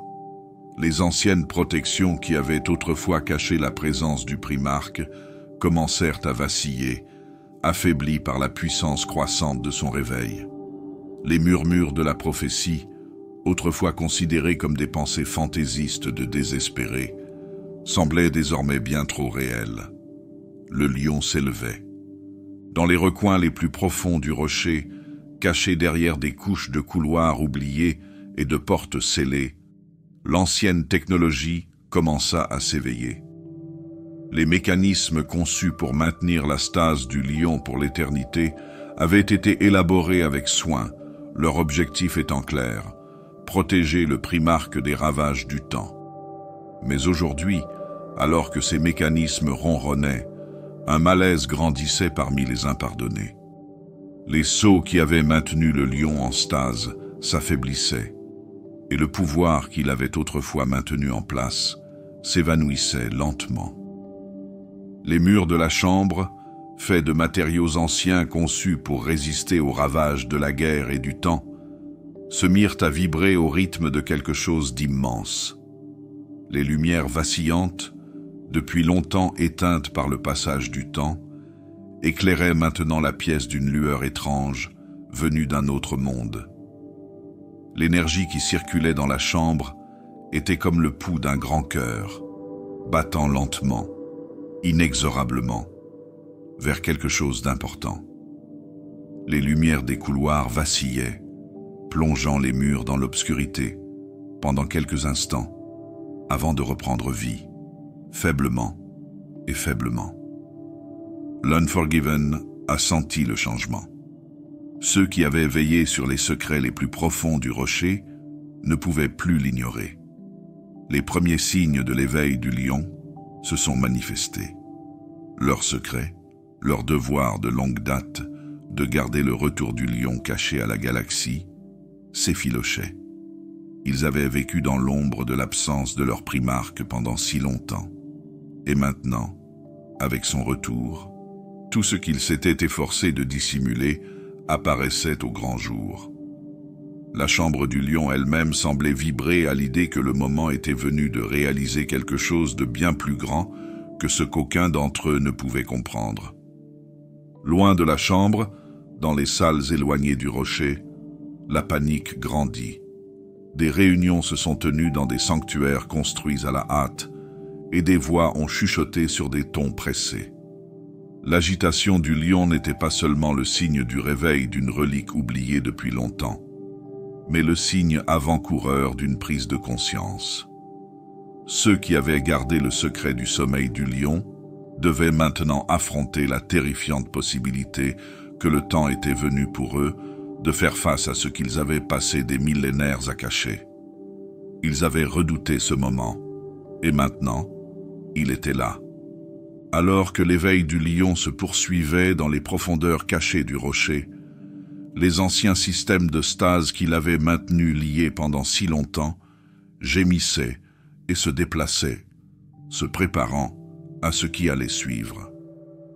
La lente pulsation du pouvoir continuait de croître, et dans les chambres silencieuses et oubliées de la forteresse, les battements de cœur d'une force ancienne se répercutaient à travers les pierres elles-mêmes. Dans la profonde et ancienne chambre située sous le rocher, les premiers signes de vie étaient devenus indéniables. Le faible bourdonnement de la technologie ancienne s'amplifiait, les sigles dorés du tombeau de stase du lion palpitaient d'une énergie renouvelée. Puis, avec le plus silencieux des sons, un scintillement de mouvement, une ouverture lente et délibérée des yeux, perça l'immobilité. Les yeux de Lion L. Johnson s'ouvrirent en un clin d'œil, son regard perçant traversant la faible lumière vacillante de la chambre. Les années, les siècles, n'avaient pas réussi à atténuer le feu qui l'animait. Il cligna des yeux une fois, deux fois, comme pour se débarrasser de la poussière des siècles. Son esprit, encore paralysé par les restes du sommeil, commença à s'éveiller à la dure réalité de la galaxie qui l'entourait. Au début, il ne vit rien d'autre que l'obscurité de la chambre, mais ses sens allèrent au-delà, s'étendant à travers le warp, au-delà des murs, au-delà des limites de son existence enterrée, pour sentir les tremblements d'une galaxie déchirée. La faille, la cicatrix maledictum, le nom de cette blessure cataclysmique sur la galaxie, remplissait ses pensées comme un brasier. Sa réaction immédiate ne fut pas la confusion, mais la reconnaissance, une compréhension profonde et primordiale de la destruction causée par cette déchirure. La galaxie avait été divisée. Ce n'était plus l'impérium ordonné qu'il avait laissé derrière lui, mais un royaume fracturé, chaotique et au bord de l'effondrement. Les étoiles elles-mêmes semblaient vaciller comme des braises mourantes, leur lumière luttant contre l'ombre implacable du warp. Une tempête d'émotions déferlait sur Lion L. Johnson, la rage, le chagrin et un désir ardent de restaurer ce qui avait été perdu. Le poids de la trahison, le fait d'avoir vu ses frères sombrer dans la corruption, le rongeait encore, mais ce n'était rien comparé à la rage qu'il ressentait maintenant, à la vue de la galaxie, l'Imperium, qu'il avait combattu si longtemps pour protéger, maintenant déchirée par des forces indépendantes de sa volonté. Les larmes de la galaxie résonnaient dans son cœur, et avec elles, il comprenait sa raison d'être, longtemps enfouie, qui renaissait aujourd'hui tel un phénix de ses cendres. « Je rétablirai l'ordre », murmura-t-il, même si ces mots ressemblaient à un ancien mantra, oublié depuis longtemps mais qui devenait peu à peu sa vérité. Ses premières pensées ne furent pas pour la gloire, mais pour le but à atteindre. L'impérium, brisé par la faille, avait besoin d'une main forte. La galaxie avait besoin de lui. L'esprit du lion s'aiguisa comme une lame dégainée, et le poids du destin se pressa contre lui comme une marée inarrêtable. Il attrapa son épée, la lame brisée qui avait autrefois été le symbole de son pouvoir, de l'unité même qu'il cherchait à apporter à la galaxie. Elle resta à ses côtés, rappelant les anciennes blessures de Caliban. La lame n'était plus entière, mais elle portait encore la résonance de son pouvoir. Lorsque ses doigts se refermèrent sur elle, la faible pulsation de son pouvoir s'anima une fois de plus, comme si elle reconnaissait la main qui la maniait. L'épée ronronna, son tranchant dentelé symbolisant le passé brisé, mais aussi la force de sculpter un nouvel avenir. La chambre sembla se déplacer autour de lui, comme si les murs reconnaissaient le retour de leur maître. L'obscurité de la pièce s'éclaircit, projetant des ombres qui s'étendaient comme de vieux fantômes sur le sol. L'air lui-même semblait trembler, empli de la certitude que le lion n'était plus en sommeil. Son réveil avait commencé, et la galaxie ne serait plus jamais la même. Lorsqu'il se leva, la roche sous lui gémit comme pour protester. Mais c'était peine perdue. Le lion était réveillé, et il était prêt à reprendre sa place parmi les étoiles. La galaxie, divisée et brisée, attendait la main de son primarque pour rétablir l'ordre. Et le lion L. Johnson était prêt à rengainer sa lame et à se battre, non pas pour la gloire, mais pour la survie de l'Imperium. Le réveil du lion L. Johnson n'était pas seulement le retour d'un guerrier, c'était le retour du jugement. Le rocher tremblait sous ses pieds, alors qu'il sortait du tombeau qu'il avait retenu si longtemps. Ses premiers pas furent délibérés, chacun d'entre eux étant lourd du poids de l'histoire et de la connaissance du chaos qui s'était déroulé en son absence. La galaxie était brisée, déchirée par la faille et les forces de la guerre, mais quelque chose de plus pesait sur son esprit. Les impardonnés, ses fils et les secrets qu'ils avaient gardés cachés pendant si longtemps. En parcourant les couloirs du rocher, le lion L. Johnson sentait le poids de leur silence peser sur lui. Il pouvait sentir les vérités cachées qui palpitaient sous la surface, la sombre obsession qui consumait son chapitre depuis des siècles. Les déchus, leurs frères qui les avaient trahis, qui l'avaient trahi. La connaissance de leur existence, de leur trahison, n'était plus un secret chuchoté, mais une plaie suppurante qui avait façonné l'identité même des Dark Angels. La première réaction du lion ne fut pas la colère, mais un jugement tranquille. Il avait toujours été un chef discipliné et fort, mais aujourd'hui, face au reste fracturé de sa légion, il voyait les fissures dans leur fondation autrefois si fières. Il n'avait pas été aveugle pendant son sommeil. Dans le silence de sa tombe, il avait senti l'agitation de ses fils, le poids de leur culpabilité et la lente décomposition de leur honneur. L'obsession des déchus les avait consumés, les laissant fracturés, paranoïaques et divisés. Pourquoi ce fardeau n'a-t-il pas été allégé? La voix du lion, grave et impérieuse, rompit le silence de la chambre. Ces mots ne s'adressaient à personne en particulier, mais ils résonnèrent dans la pièce comme un coup de tonnerre, faisant trembler les murs. Son regard balaya les officiers rassemblés, les Dark Angels de haut rang qui avaient attendu son retour avec un mélange de crainte et d'anticipation. Le lion pouvait sentir leur incertitude, leur peur de ce que serait son jugement. Ils avaient caché la vérité pendant si longtemps, porté le poids des péchés de leurs frères, comme s'il s'agissait des leurs. Mais maintenant que le lion se tenait devant eux, ils ne pouvaient plus se cacher. Sans hésiter, le lion donna son ordre, d'un ton froid et précis. « Rassemblez les impardonnés, nous affronterons ces ténèbres et nous purifierons notre chapitre. » La tension dans la salle était palpable. Il n'y a pas de place pour la discussion, pas de place pour la dissidence.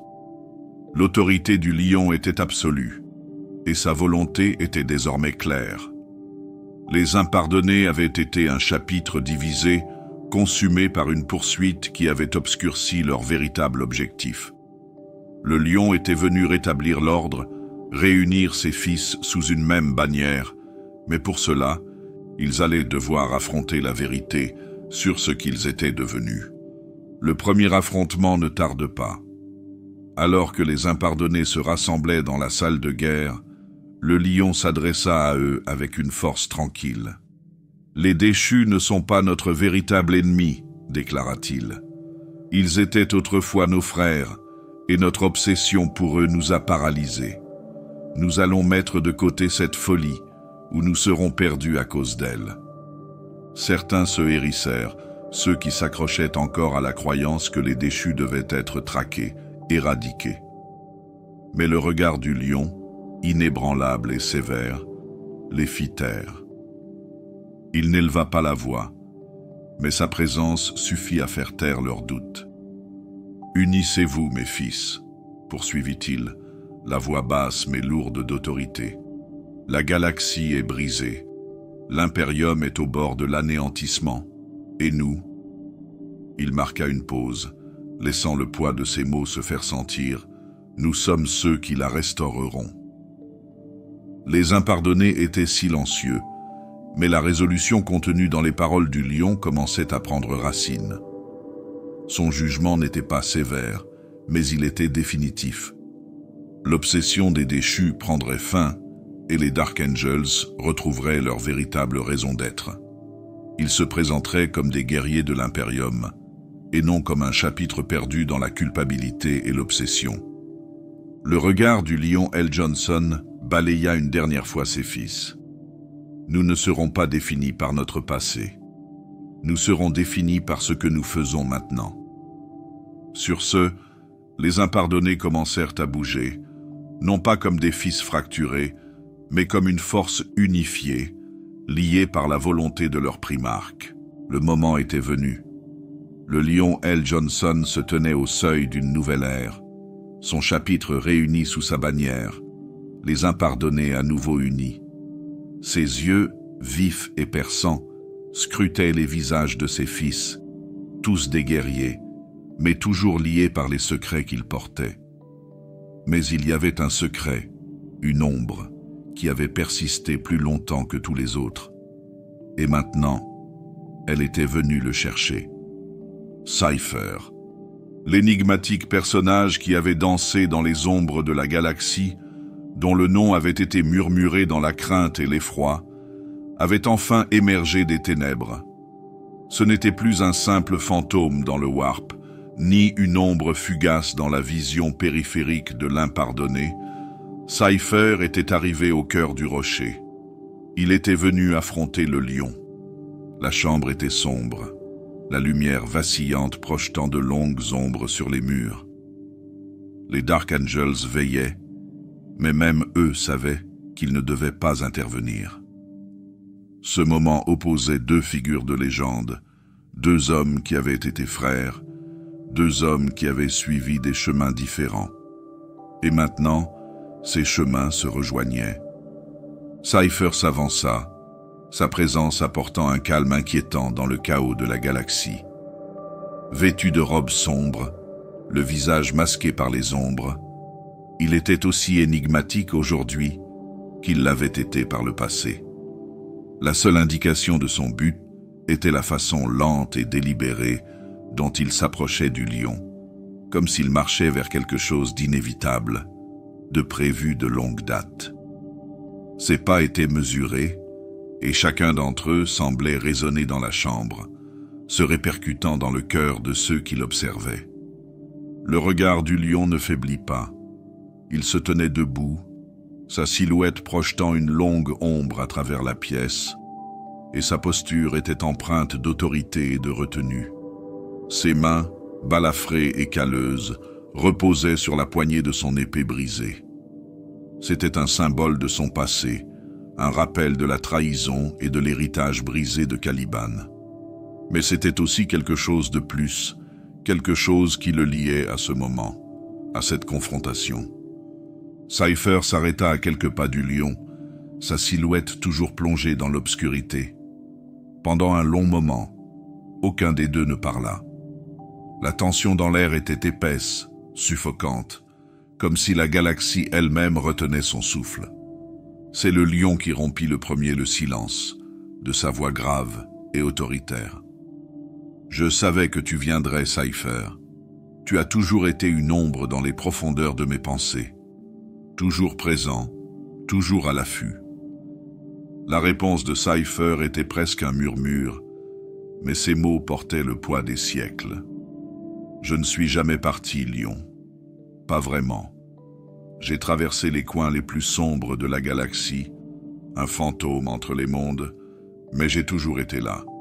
J'attends. » Les yeux du lion se rétrécirent légèrement, le poids des mots de Cypher se posant sur lui comme un lourd manteau. « Pourquoi ?» demanda-t-il, la voix posée mais teintée d'une fureur tranquille. « Pour la rédemption ? Pour la trahison ? Ou pour quelque chose d'entièrement différent ?» Les lèvres de Cypher s'incurvèrent, mais ce n'était pas un sourire. C'était une expression subtile, énigmatique, qui parlait d'un millier de vérités indicibles. Peut-être tout cela, et rien d'autre. Je ne cherche pas ta rédemption, lion, ni ta destruction. Je cherche seulement à voir ce qu'il adviendra de ce moment. Le moment où nous nous tiendrons ensemble, ou celui où nous nous effondrerons. Le lion s'avança, ses yeux ne quittant pas le visage ombragé de Cypher. « Tu as égaré mes fils. Tu as semé la discorde, le doute et la suspicion parmi nous. Dans quel but? Pour nous réunir ou pour nous diviser davantage? Vous n'êtes pas mon allié. » Les yeux de Cypher brillaient sous son capuchon, une lueur d'ancienneté dans son regard. « Je n'ai jamais prétendu être ton allié, lion. Je ne suis pas un serviteur. Je ne l'ai jamais été.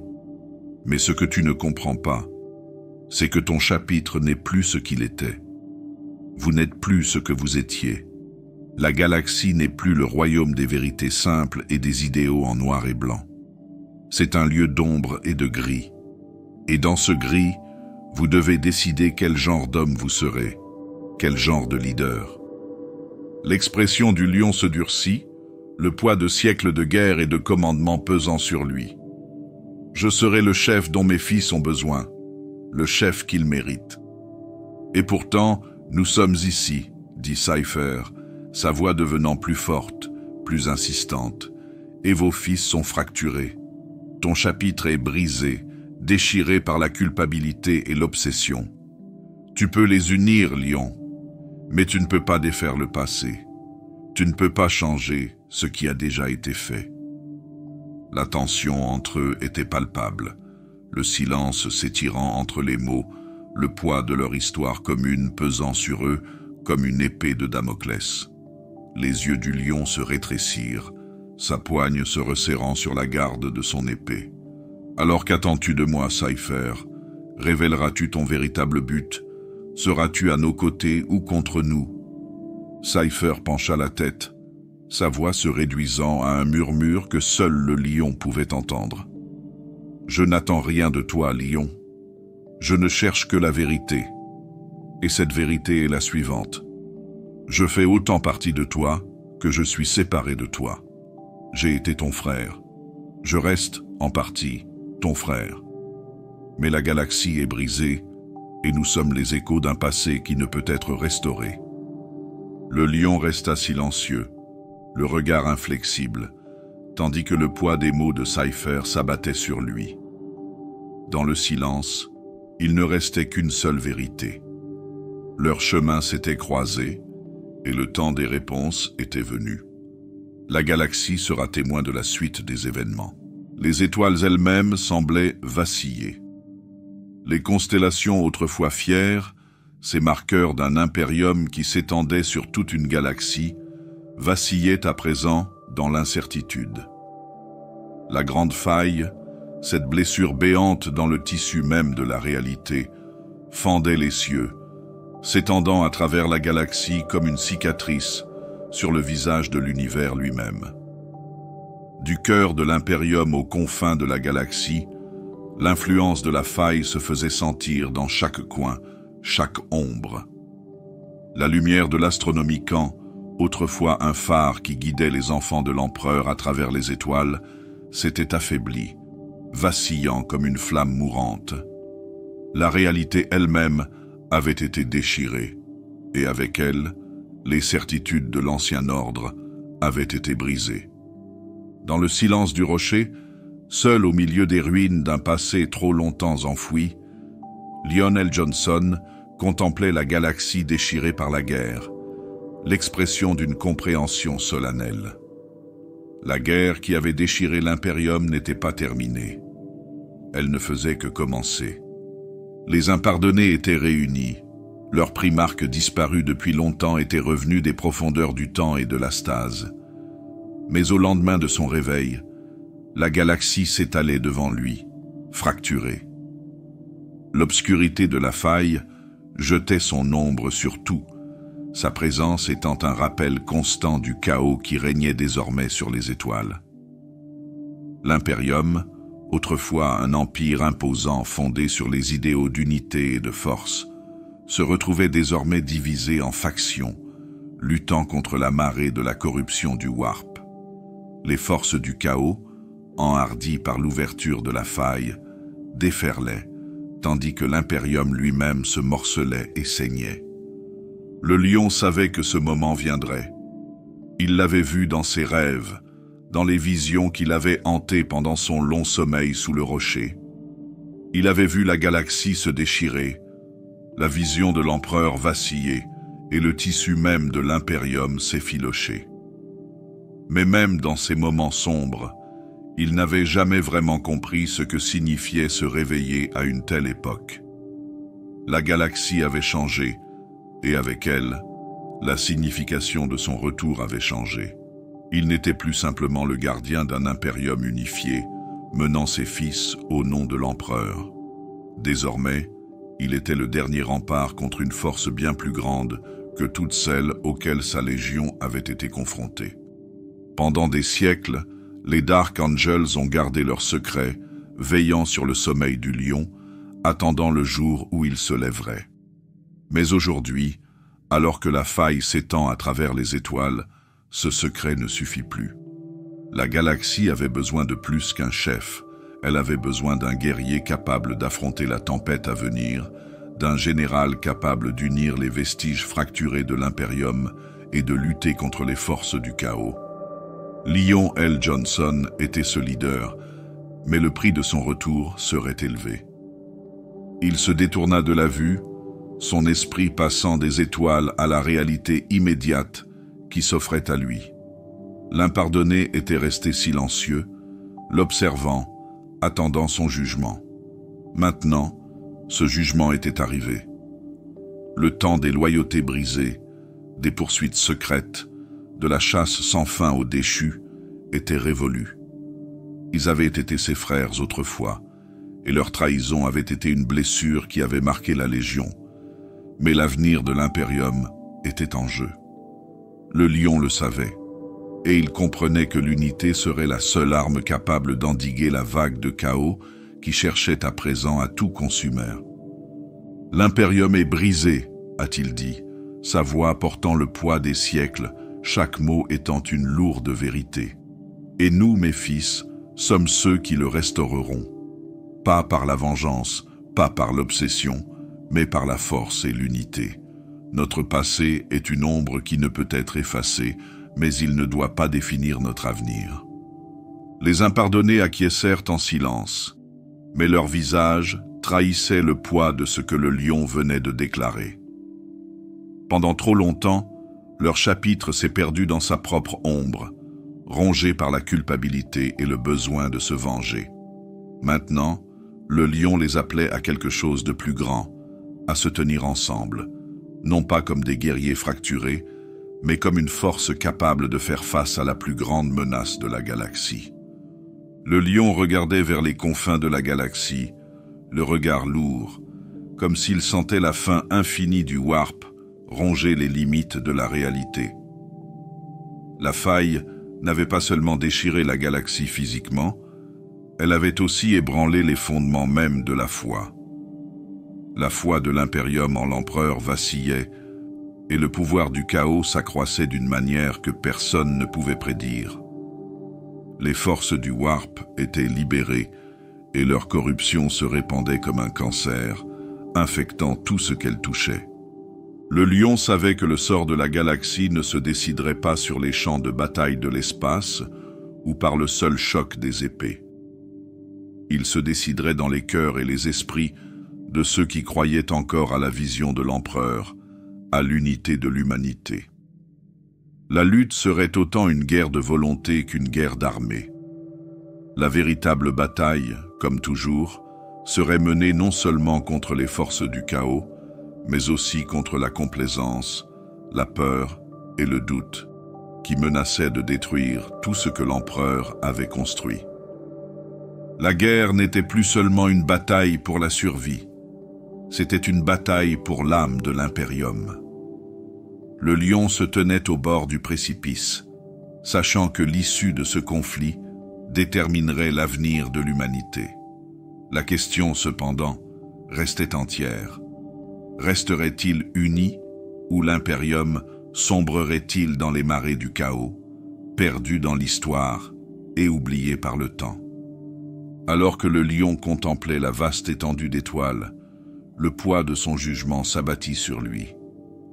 L'avenir de l'Imperium était entre ses mains, et il ne devait pas échouer. La galaxie, déchirée par la faille, a changé à jamais.